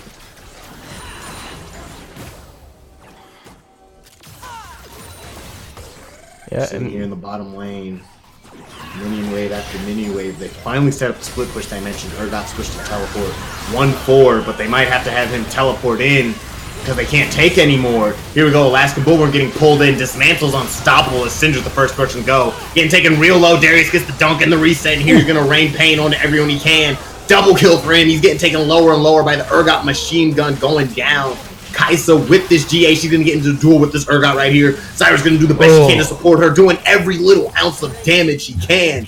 And DawnBreak again somehow finds himself an ace led by Slurps here with this Kaisa. They're able to come out on top, stop these minions from taking the base, and hold off Vortex for a little bit longer. Yeah, DawnBreak Gaming here showing an impressive amount of fortitude just to keep their heads in the game. They're fighting from a deficit here, but it was a really good engage from Scoobs. What's that? The buffs on Kaisa, if you look at her, they're off-centered on her feet. Oh, they are? No, they're on center actually on my screen. But maybe it's... Yeah, yours, my bad. It's just a little bug, but definitely well done by Scoobs there on the Sejuani to engage that fight because they saw that Kurama was still in the top lane. Forced out his teleport. He wasn't really able to get there in time, and it was just a nicely done job by DawnBreak to fight it front to back and let Slurps do all the damage and pick up that sweet triple kill. He's going to finish off that Guinsu's Rage Blade now, and paired with all his other attack speed items, and he still has GA as well to boot. He's just like an unstoppable force right now, so DawnBreak actually, even though they're down 5k gold, they are showing that they are winning these team fights, and they're definitely going to be able to pick up this game too if they keep winning the team fights. The biggest thing too that I see is the fact they're down in gold, but there's a 6 tower differential. In terms of like actual fighting power between these teams, they're even or DawnBreak's ahead. DawnBreak though, they need to use the fact that their fighting power is even, win these fights and get these towers. They're trying their best to push out in the mid lane, but they have super minions. Top lane would probably be their next best since the outer tower there is at around 30% health, I'll say. But that's where the team's making their war pass. So they're going to have to somehow push all these minions back out. They might just have to, at this point, wait for timers to be long enough so they don't have to care. Or set up something on the bottom side, which is kind of hard to do because Darius can't step away. They've definitely found themselves in a pickle from being down so far earlier on in the game. But they're fighting their way back, and there's a sunrise on the horizon. For sure. And Scoob's actually looking for the engage here. Nice ultimate down from Leona, going to stun up Blasting and Robert. Robert's actually going to get exhausted here. Scoob's taken extremely low, and this is not a fight that DawnBreak actually fought too well this time around. Vortex was grouped up, and they made the most of it, and that's going to be a 3 for nothing now for Vortex. Vortex taking that fight real easily right there. Sejuani trying to go for initiate when there's not really too much open for her. She didn't have the proper follow-up to go with that fight. Now 5-man strong, leaving Kaisa and Zyra, which is a formidable duo together, but Kaisa, I don't know if she can find it all right here. She's gonna get stunned up and put to sleep, get nuked off. And that was Zyra, not Kaisa. This is why I don't like these skins. Kaisa's now gonna have to fight the world, but she gets Zenith Blades and with the 3 talent strike. All these these bolts might be her moment. She gets double kill. She's gonna revive. She's gonna have so much CC dropped in her. Just kidding, kids. She's gonna take this down. Get the inhib. Syndra's back up. Darius is back up. Sejuani's back up. Double inhib looks like is what they're gonna stick with. Yeah, and they're gonna look to end this game. Hopefully in their next push. Yeah, I'm in awe that Slurps was actually able to pick up 2 kills there. They were low health targets, but it essentially forestalls this game and keeps DawnBreak alive in this series. So well done by Slurps there. He got that little bit of time they needed. It's getting more and more difficult. Sejuani's having a harder time initiating these fights. She has like the health, but she doesn't quite have enough resistances, or the proper resistances, we should say, to deal with what they need right now. 193 armor, 119. She needs a little bit more MR to deal with the 7, 5, and 16 Zoe, who already has a void staff. And then the Ezreal, because Ezreal's doing the new build that popped up about, I want to say, a patch ago, when they buffed his W to have 90% scaling and people started building Archangels on Ezreal, and they're finding themselves doing a lot of damage. I only found out about this new Ezreal build because I happened in one of my games trolling. Then I looked it up and I saw that's where a lot of I wasn't gonna just ride on the Koreans, but like a lot of pros are starting to pick this build up. Gives them even more mana. This kind of reminds me of back in the day when Ryze used to build double Mirror Mana, because Mirror Mana active used to do magic damage. Right, yep. Used to be tolerable as well. Scoobs isn't here in time, so Scoob's not even able to contest for Baron that time. Zoink Scoobs. Second Baron for them going to be a little... consecutive Barons, they get longer or the buff gets stronger? I can't remember. Buff gets stronger as time goes on. Okay. Baron going to be a little bit stronger for the side of Vortex. They're blazing themselves over to the bottom lane, going to clear out the whole jungle route. Zoe picking up a real nice blue buff for herself. They're going to push up this wave and just let the top and mid waves pushing on their own. Kai'Sa's going to hold these off, as well as Syndra sap up some of the golden XP, but they know what's coming. They have to start putting together a plan in their heads. And I feel like the plan at this point is just kind of fight the fights how the first two worked. Darius run in. Oh, or that. Somebody, or that. That works 100%. Oh, gonna immediately delete Alaskan Bulwark. They might have found their... Oh. It's gonna get big as hell right there with that pop, but Darius has a double kill. And right here, don't step on that bubble, and you guys watch yourselves in a lot of trouble. Yeah, Sharkbait just looking for an extra ward of the wall there just so he could see, but little does he know, Robert's standing there with the Darius Apprehend, and that's going to be them picking up those 2 kills really nice there.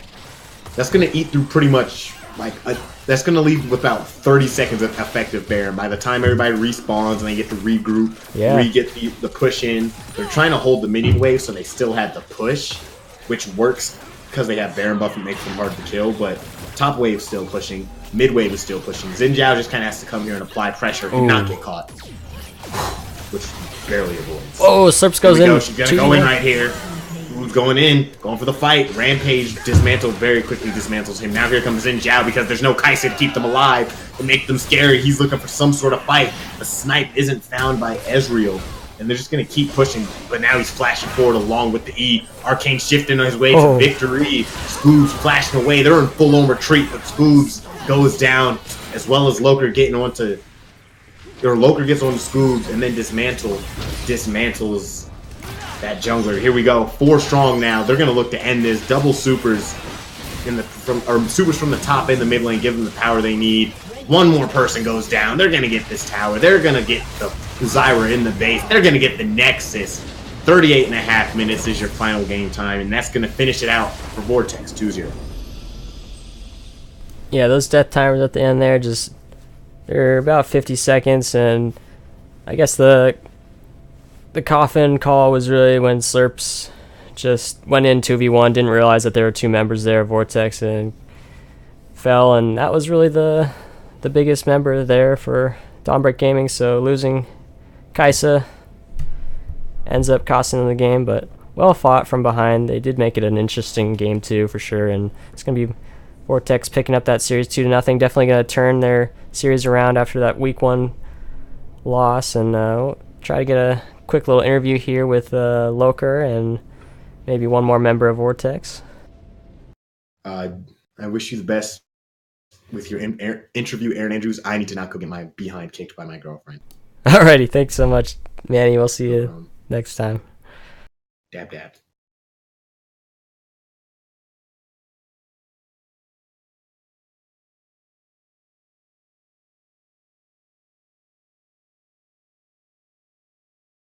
Alrighty, let's get this quick little interview, and then we're gonna look at Game 3 of Phub versus Baby Shark. But get Loker in here real quick if he's still around.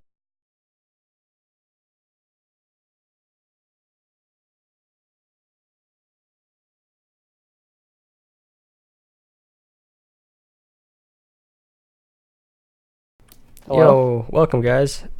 Hello. What's up? You guys are on stream now.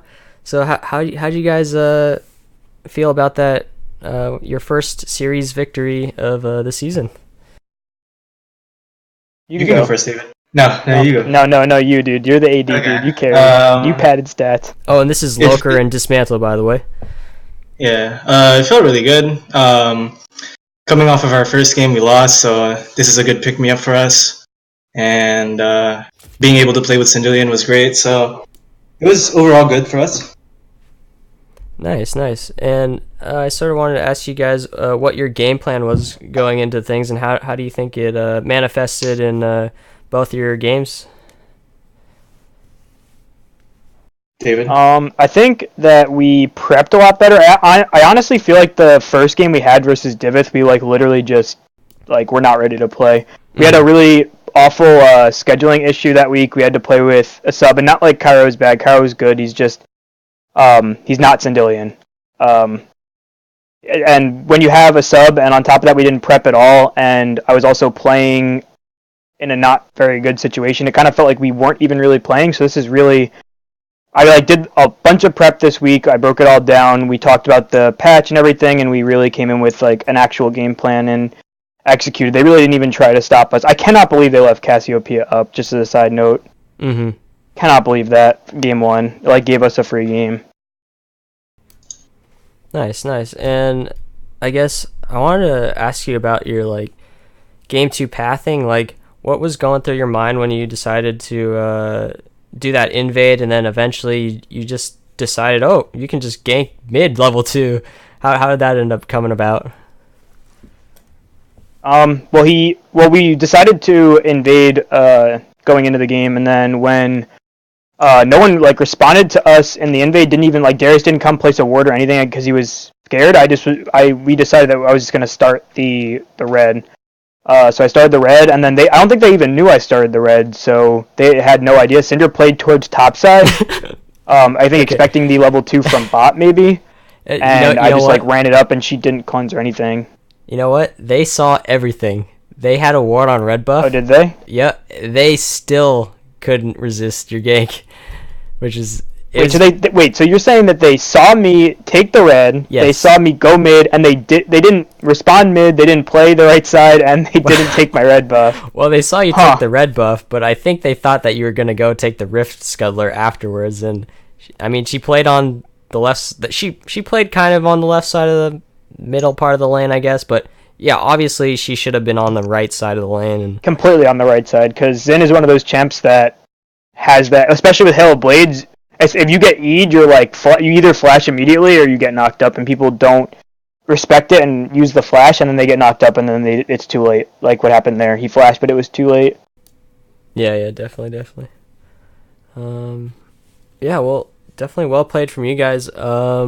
I wanted to know, let's see, you guys are going to be facing Whale Hunters next week for week 3, and they are also a 1-1 team. How do you feel about going into that matchup, and what are you planning for that series if you already are thinking that far ahead? It should be another free series for us. Not to talk trash, but I don't think that they're one of the top teams. Mm-hmm. And I think when we're playing well, and like I said, take the Divith game out, when we're playing like we did today, there's no shot that they beat us, I don't think. So if we just do the same, if we prep the same way, whether it's on this patch or I think next Wednesday's the next patch, so if it's after next Wednesday, it'll be the new patch, which is all the AD changes. So as long as we prep correctly, it should be completely free like this one. Even when they put up a good fight game too, it was just, they were just outmatched macro and skill-wise, and in my opinion. Mm-hmm. And Dismantle, I think if we're playing well, we're a top 2 team, at least in our conference, so okay. I'm not worried. I think the next game that we're really focused on, and obviously you take one game at a time, but Recon, iGlory's team, he talked a little bit of trash on our team after he left, and I thought he left on good terms, so definitely looking to win next week and then kind of use that to kind of roll into that. iGlory sucks dick! What was the question, Escapist? Sorry, I think he cut you off. I was saying you sounded like you're excited for the next patch. Is there anything in there that you are especially excited about? It's it's the dream for an ADC. Honestly, we're gonna be back on the map. It's gonna be feels good, man, again. So, the time of depression is gone, and it's time to start being on the fucking minimap again. Like, come on, let's go. Nice. So ADC buffs coming in, I hear. Mm-hmm. Nice. Yeah, it's the More big than- change. They're actually like More than Israel and completely Lucian every game now. like what people think is the meta. They're actually like destroying it next patch. Like they're actually giving meaningful nerfs to champs that need them. Like the nerfs for Urgot and Aatrox were not enough. They're still just as good. Mm-hmm.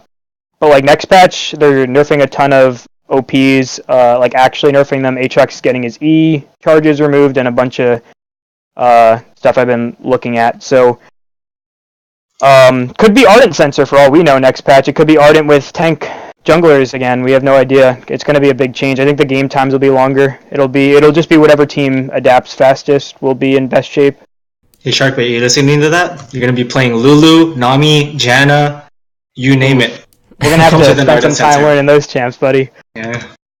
Yeah, definitely different for Sharkbait for sure. Do you guys have any last minute shout outs as we wrap things up here? I mean, Shout I out would to say the Vortex GG. Discord. Shout out to the Yeah. Vortex Discord, all the homies Yeah, up that's our- there. That's our Discord that supports us, and I'll say GG to I think their name is DawnBreak. Yeah, GG to them. That was a good game. They were super nice. Their captain was nice. I had fun playing against them. Shout out to Best of luck. Pichulote. He's Is my he boy. 1-1? Are they 1-1 or are they 0-2? They're 0-2 now. Yeah, well, best of luck to them. I mean, 6 teams get into playoffs, so literally it's like Yep, you have to be the worst to not make it, or very, very close. for sure. Yeah. They have time left to turn things around too. Definitely. Yeah. I don't even think their team is that bad. I just think that they're No, they were really the good. people on That's it. Vortex. Take away Sharkbait, me, Karama, Dismantle, and even Sandillion have been playing for. I mean, me, Karama, and Dismantle have been playing for almost 3 full years together, and Sandillion has been playing for almost a full year. So, I don't know if they're a new team or if they're just new to the league, but they're not bad. They're just not quite cohesive, I think, as a unit. They don't quite play around each They other. have promise. They're there. Yeah, their AD is pretty good. Their mid, I think, just had some bad games. I don't think he's a terrible player. It's just Loker can't mid. And their top was good on Darius. We were trying to figure out why Whale Hunters banned Darius in the games against them, and because he didn't really have any games on it, but he played it pretty well. So I guess maybe they knew something we didn't. Maybe he played it in play-ins and popped off or something. Yeah, I'm not really sure either. I wasn't looking too much at the OP.GGs, but yeah, he definitely was solid on Darius and had some good engages. Yeah. But yeah, thanks so much, guys, for sticking around for this interview, and we'll definitely see you next time for the next Vortex game. Yep. Thank you for having us. Wait, did you just reveal the script that we're gonna win next week? Ooh. You didn't say next Vortex win, dude. You said next Vortex game, dude. The script, man. The council script. Put it away. No spoilers. I gotta go. I'm getting beat. We'll see you on the Rift at least. Yeah, we'll see. Yeah, you'll see me playing. You'll see me inting on Xin Xiao. Yeah. I was at the second game. I was like, Pog, I want to play Karthus, and they're like, no, you're playing Xin Xiao. It's like, damn. Oh man, I would have liked to seen that. That'd be fun. Because Karthus is good into Sedge, at least in my opinion, if you have prio lanes. Yeah. But they were like, nope, back to the Xin Xiao. I was like, damn, here I go. Nice. But yeah, GG. Alrighty. Thanks for having GG, me. guys.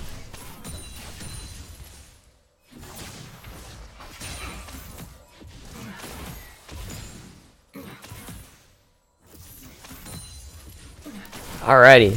So, we got an hour to kill. We got game 3 of Phub versus Baby Shark. And let's see. Baby Shark is on the blue side this time. Oh, we got a gank in the bot lane here. Gas coming in from the bot lane. On the Kindred, he's taking really low. That Knight's gonna chunk him down, but oh, nice condemn from Drowsy that time. Gonna secure that first blood. And Kindred's gonna pick that one up actually. And no stacks for her, but a little bit of extra gold's gonna be really nice. Let me just take a moment. Gonna be quiet here. Gonna set up everything. for the stream.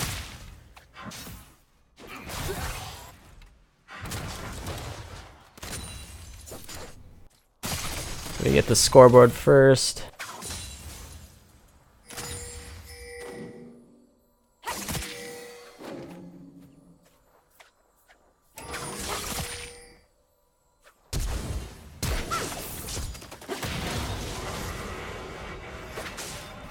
And as I'm setting things up here, we see DMR taking down Brother Hamlet in the top lane. Nicely done by the Akali that time.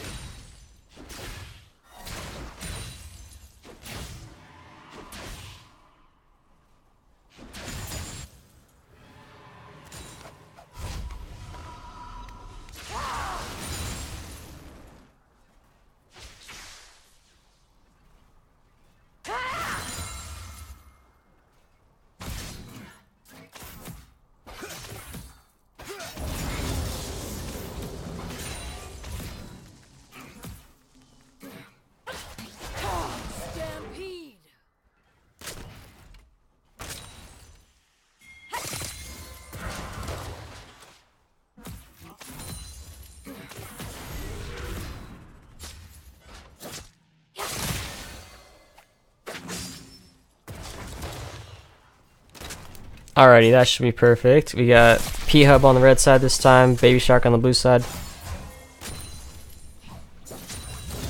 And so far, it looks like Phub's doing a really good job here. They have leads in the top lane and in the bot lane right now. And a bit of a lead in the jungle as well.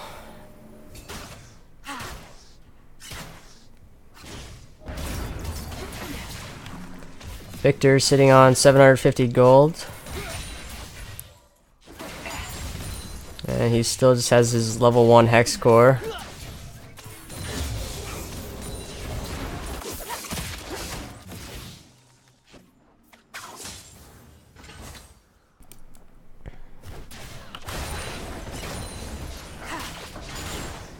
And as I know, Gasp, or Aslan, as he's known in Discord, he's just gonna take away the Krugs on his side of the jungle. And we weren't really able to see the draft phase this time around, but it looks like a lot of these players are on champions that they're comfortable with. Victor being not very much of a meta pick per se, but very strong champion if you're good on the champion for sure. And if you have a lot of mastery with it, you can, you know, figure out the optimal builds for the situations that are correct and perfect some of the finer details, such as auto attack canceling with the Q. So Hamlet being perhaps really confident on Victor, wanting to take it this time. And Hamlet also a person that does seem to attract a lot of bans, so perhaps Phub decided to ban a few of his champions, so he ended up with the Victor. And I mean, I think it's a nice draft really overall from the side of Baby Shark this time. They really have a lot of top tier picks in every position.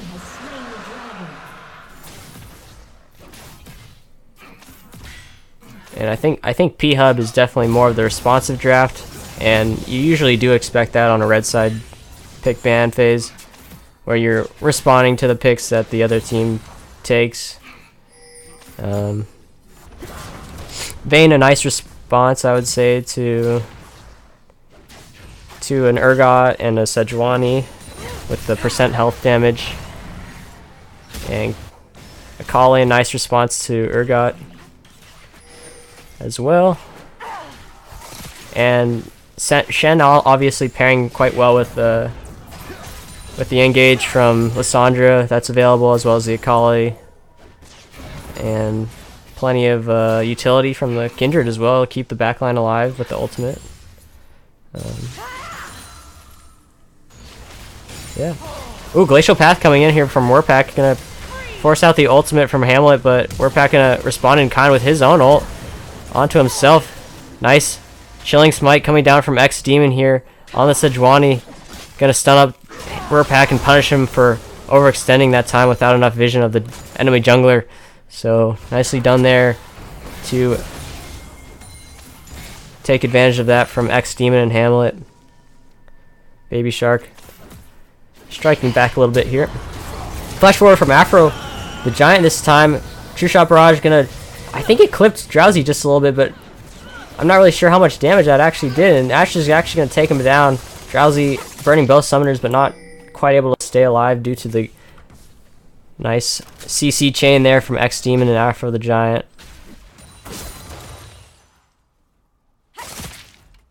So, with those couple of kills, Baby Shark has trimmed the lead down to about 1,000 gold now. And Sharkbait saying hi to Twitch chat, of course. Our victor from the previous series.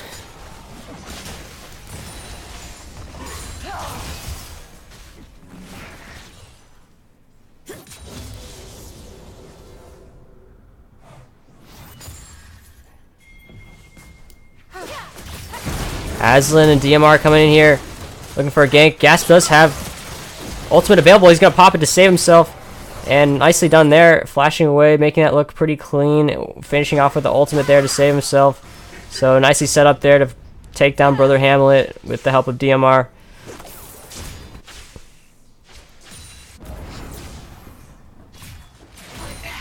And we're actually going to see Phub shoving in the bot lane here. Rurpak taking incredibly low in the mid lane, actually. Binding just barely going to miss. Vayne tumbling away.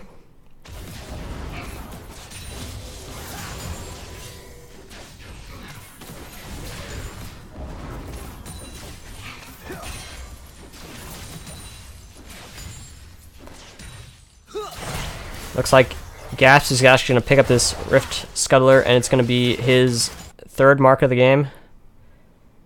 So always nice to get an extra mark for the Kindred. It's a little bit of extra... I want to say it's on hit damage. I can't even remember with all the changes now, but if it doesn't give on hit damage, I think it at least gives attack speed. So, you know, you want those marks for Kindred, and it feels good to get them because you know, you're just a little like hunting champion, and yeah, you just want to search out those little mini games. I'm sure it has some sort of comparable like feeling to Bard collecting his chimes or something.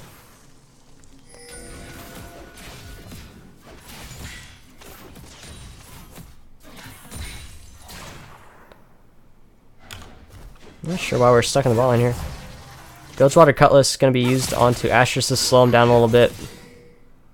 Morgana clearing out some vision on the side.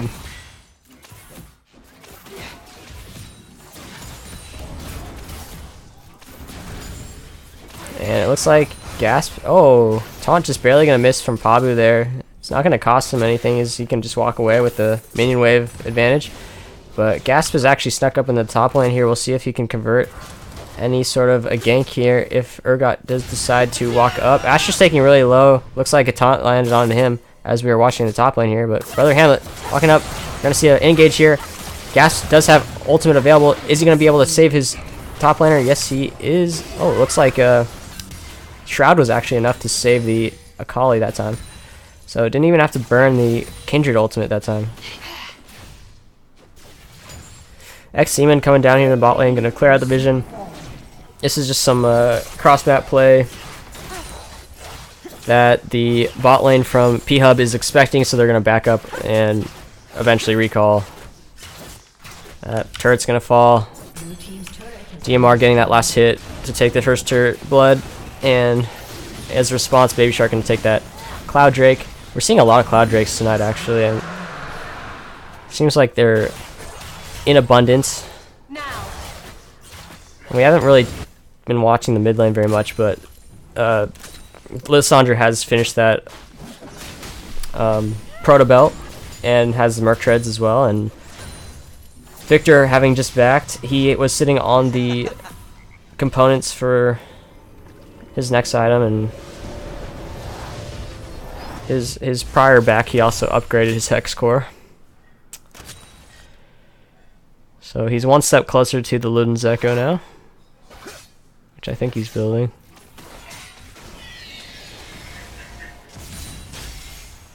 And he has decided to upgrade his E, so yeah, it looks like he has been maxing his laser, which is standard for a mid lane Victor. Oh, we're gonna get a teleport into the bot lane here. We have 4 members from Baby Shark looking to take down the bot lane of Phub. Drowsy trying to fight his way through. Sejuani did manage to burn the ult there. Warpack has to self-ult this time. Hamlet should be able to pick this up. Kindred is here in time. Oh my gosh, Warpack almost jumps out in front of the... Oh, but look who's here. Wow, Hamlet actually finishing off that kill in 2v1 fashion onto Warpack. And Gasp was there to save him, but it was only momentarily.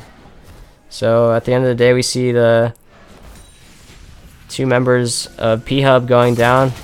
They do have the minion wave in the mid lane though, and this is a dead DMR unless he can somehow turn this into a fight here. He has a flash available. He's gonna just ultimate away.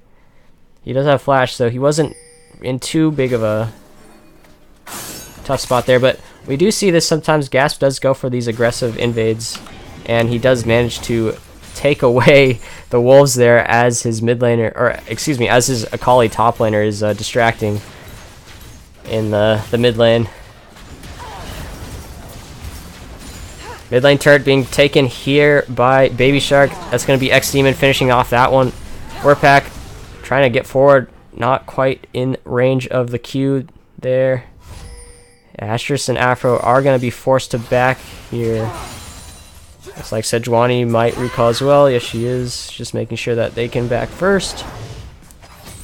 Oh, never mind. She canceled her recall. Okay, well, both teams trading mid-turn turrets here.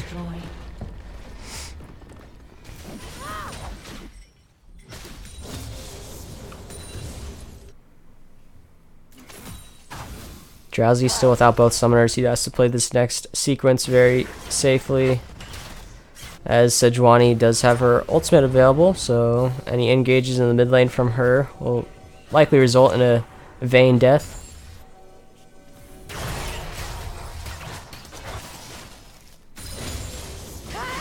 We're packing the sideline here. He is pretty far down now versus the Victor. Actually, I take that back.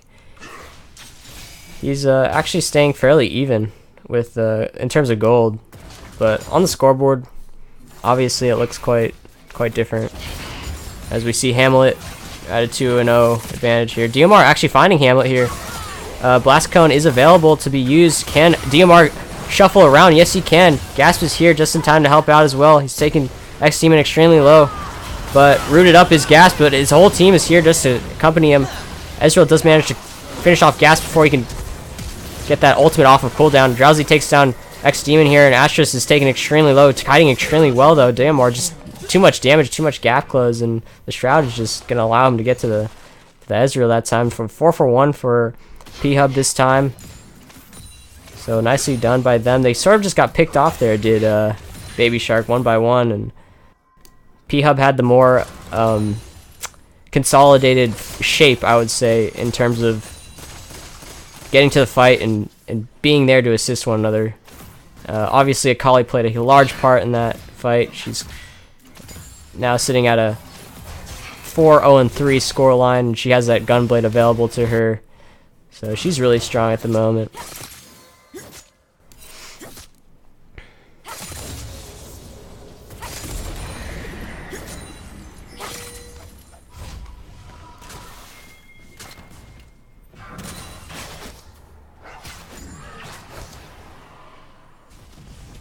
And Ezreal actually completing Iceborne Gauntlet this time. Not going to do the Dismantle build with the Triforce, but likely to see that. Oh yeah, we do see that double tier from the Ezreal this time. Astrus. And Drowsy and company are going to start off this Ocean Drake. So we're going to be 2 Ocean Drakes over the side of the P-Hub this time around.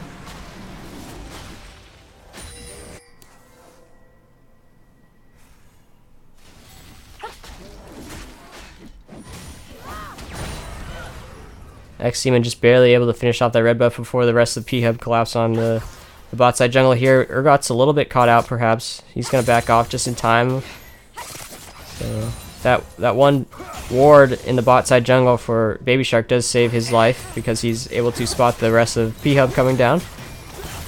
But this turret is not going to last very long and does end up going down.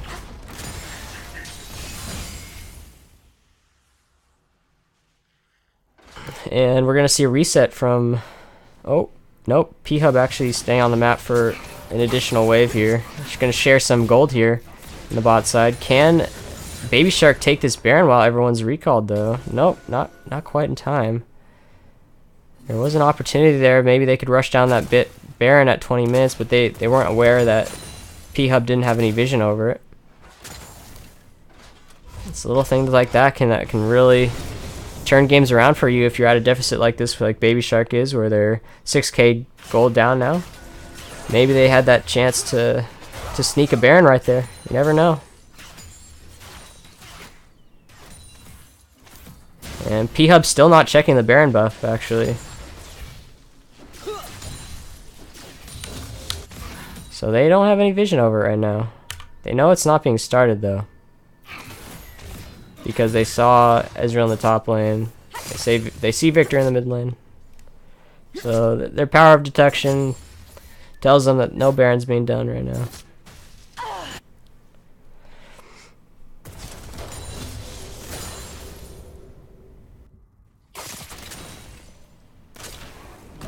Three members of Baby Shark in this bot lane there, maybe looking for a kill on the DMR.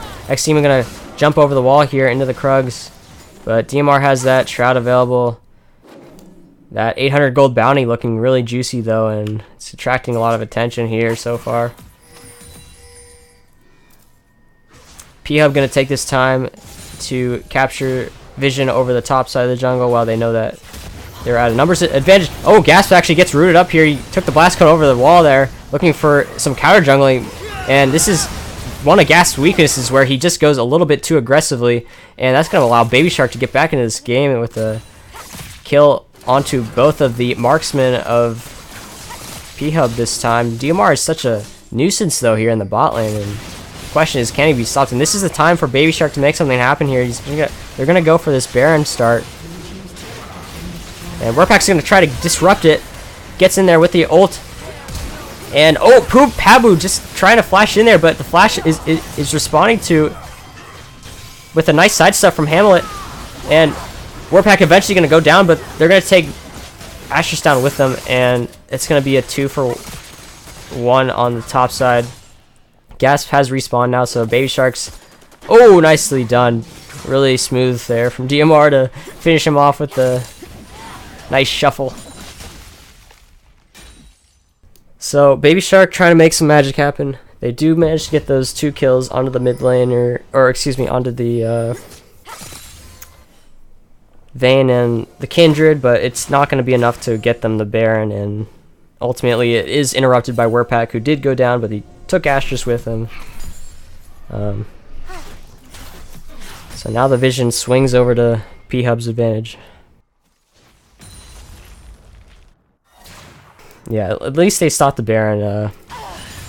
Definitely a mistake by P-Hub to get caught out there, but they don't lose the Baron for it. Oh, Root gonna land onto Drowsy that time, so Baby Shark, they're managing to find these picks. As Drowsy gets dropped again for the second time in a couple of minutes here.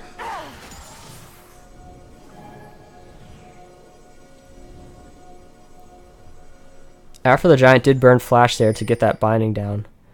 So he will be flashless for the next 5 minutes. Warpack just trying to clear out this minion wave here. DMR maybe finding Brother Hamlet is in his way.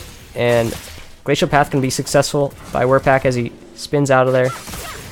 DMR Gonna get almost rooted up there. Pulled in. Stun goes off onto Warpack. He's gonna get taken down by the Urgot. Gasp on the side here. He does have ultimate available.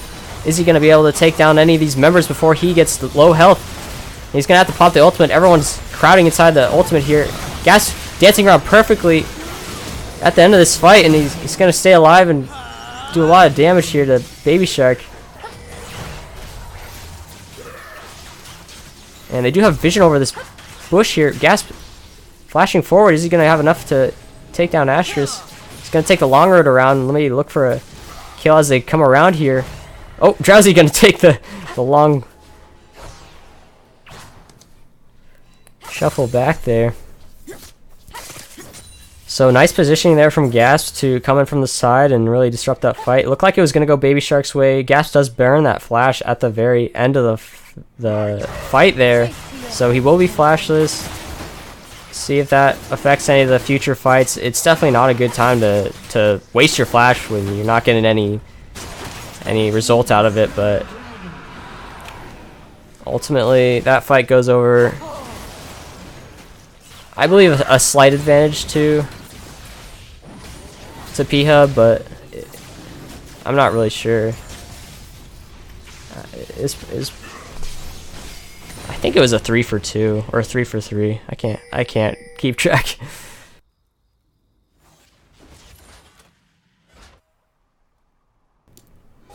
And yeah, Drowsy has a penchant for being a bit incautious at times. So he can often find himself in situations where he would rather not be. As Cutie Pie says, some of the best players, they don't get themselves out of bad positions, they just never put themselves in those positions in the first place. And Drowsy sometimes puts himself in tough positions, though he is good enough to get out of them sometimes.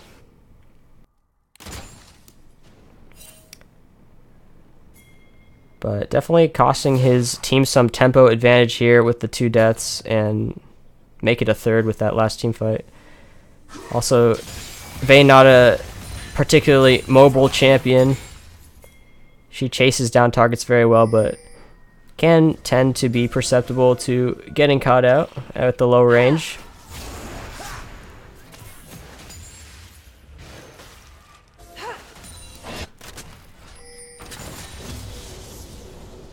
And Baby Shark gonna continue to fight defensively here. Brother Hamlet actually 3 levels down on DMR, which really hurts. I wonder if Akali will be able to take this next turret, but it looks like she's gonna first acquire some vision in the jungle. Phub has started off this Baron. It's already at half health. Look at how fast it goes down with Gasp and Drowsy damage. Root gonna land onto Sejuani there. She's trying to get in for the steal. Look at, we got teleport coming in from Hamlet. Akali's decided to walk the entire way. Gasp does have to pop that ultimate. Astrus is taking it down extremely low. He's gonna have to cleanse out of there. QS is not enough, and it looks like Phub is taking down Baby Shark here. It looks like it's about to be an ace. They haven't taken the Baron yet, but they don't really look like they need to, and they're just gonna group up in the mid lane here. 40-second death timer on Hamlet. That is the one you want to watch out for, because he does have the majority of the wave clear. So until he respawns, they will have their way with this mid lane.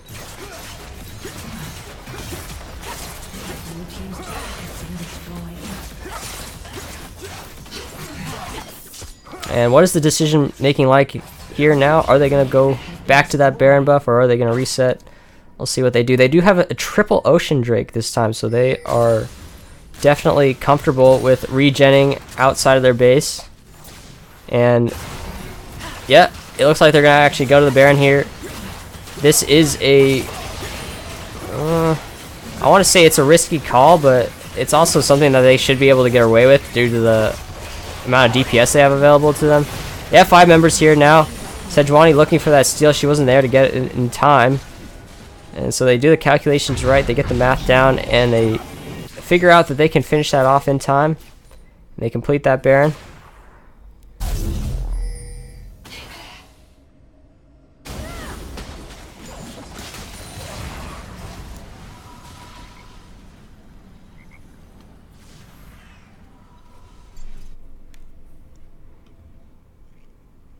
So Baron buff being acquired by Phub this time. It's going to allow them to get those Baron buff minions up into as many lanes as they please. Akali is in the bot lane this time around, and they're going to send 3 members into the top side. Lissandra pushing midway forward. Looks like she's going to regroup with her teammates shortly. Victor actually looking to maybe help Urgot in the bot side, but he's going to eventually think better of it, go back up to the top side, try to defend that instead. Oh, these, yeah, those are tough to clear for this Urgot, or this Victor, excuse me. Ooh, Drowsy taking a lot of poke damage from Ezreal that time. This could open up a window for them. Finally gonna land onto Drowsy again. He's taking a lot of damage here. This is opening up an opportunity potentially for... Oh, wow! Look at that! Gas goes down without popping his ultimate in time. So, we were looking at Drowsy to fall that time, maybe get picked off, but it ends up being Gas with a nice burst of Astralis is Ezreal over the wall. So that top lane inhib turret will live to see another day, as we see another Cloud Drake actually spawning in. Phub definitely not RNGing the best Drakes for themselves this time around.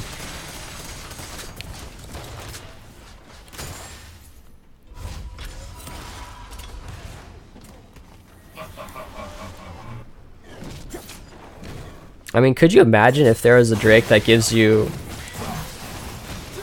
either health or armor or magic resist? Like, Jesus, that would be so good for Phub right now, because all they really need is extra defensive stats, and DMR's gonna get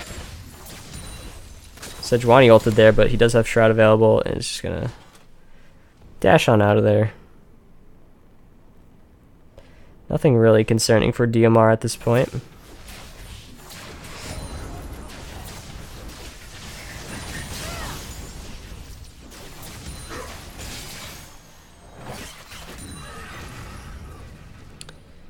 Yeah, not quite able to end. It doesn't seem like Phub's strong suit is really sieging down these turrets, so right, they have everything covered in between. They have the wave clear, they have the team fight, they have the CC, and the control, but they really just don't have ranged auto attackers or high range auto attackers. So sieging up these turrets is definitely Phub's weakness with this composition. You almost wonder if they should just group here and maybe look for a dive or something, but they have so many champions that can reset turret aggro. You know, with the Lissandra ult, with the Hourglass. You have Gas ultimate and DMR Shroud. So, and I like this. They decide to send 3 bot and 2 mid, or 2 top, with the Shen being able to ultimate down here onto his teammates. Vayne isn't even participating because they don't even need him, and oh, everyone's taking really low on the side of Phub. Vayne's gonna get here though, onto the side, take Warpack down, gonna finish off Warpack. Ash just taking really low, nice QSS from him, but it's not gonna be enough. Gas actually staying alive with DMR as well. So much healing available to them, and that's gonna be the ace. So nice strategy there, nice circumstantial strategic thinking there from Phub to finish off this game. They really needed to figure out the proper lane assignments, and they managed to do it with the Shen in the side lane and the other 3 members grouping up, and they take down Urgot first and managed to finish it off.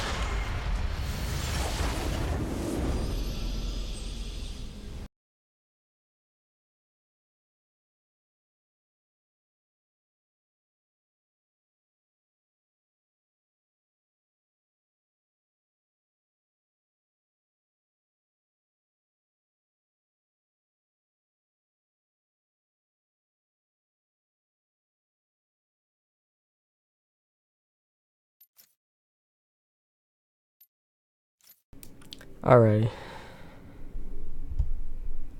So thanks guys for tuning in. I'm going to take like a half-hour break because I've been on now for 2.5 hours. Sorry I can't do this interview, but GG's to both sides. I'm glad that we got to catch that game 3 of the series. Definitely exciting. Phub taking the game 3. Really impressive performance from Gasps and Diamar especially.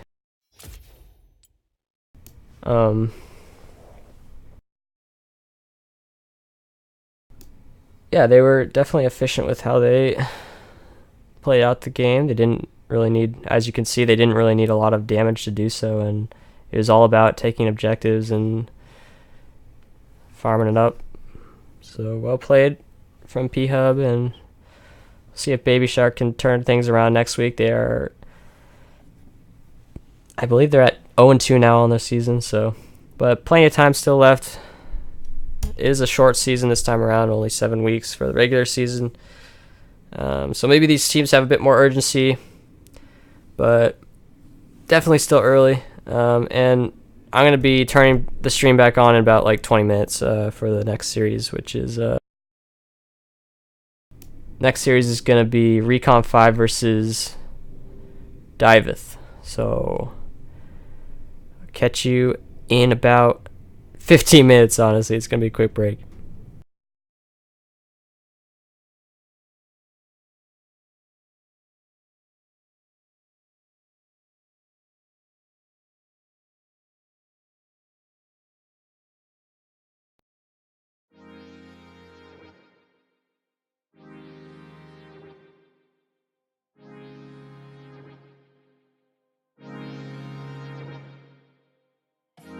When heavy hands and weary eyes, I stand defeated for you.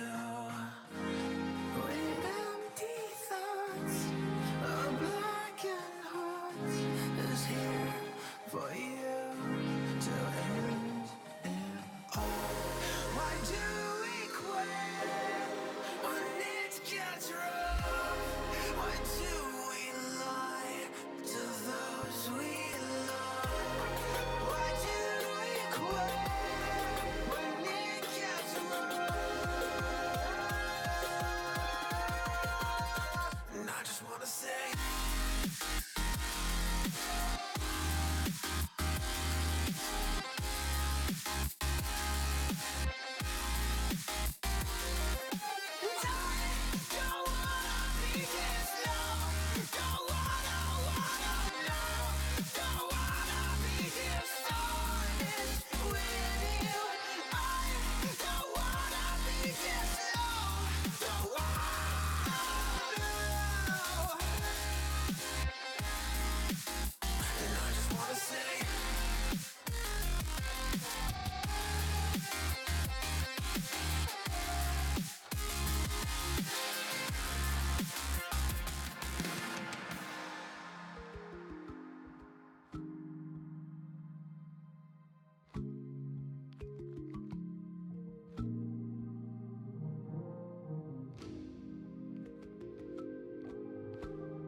just a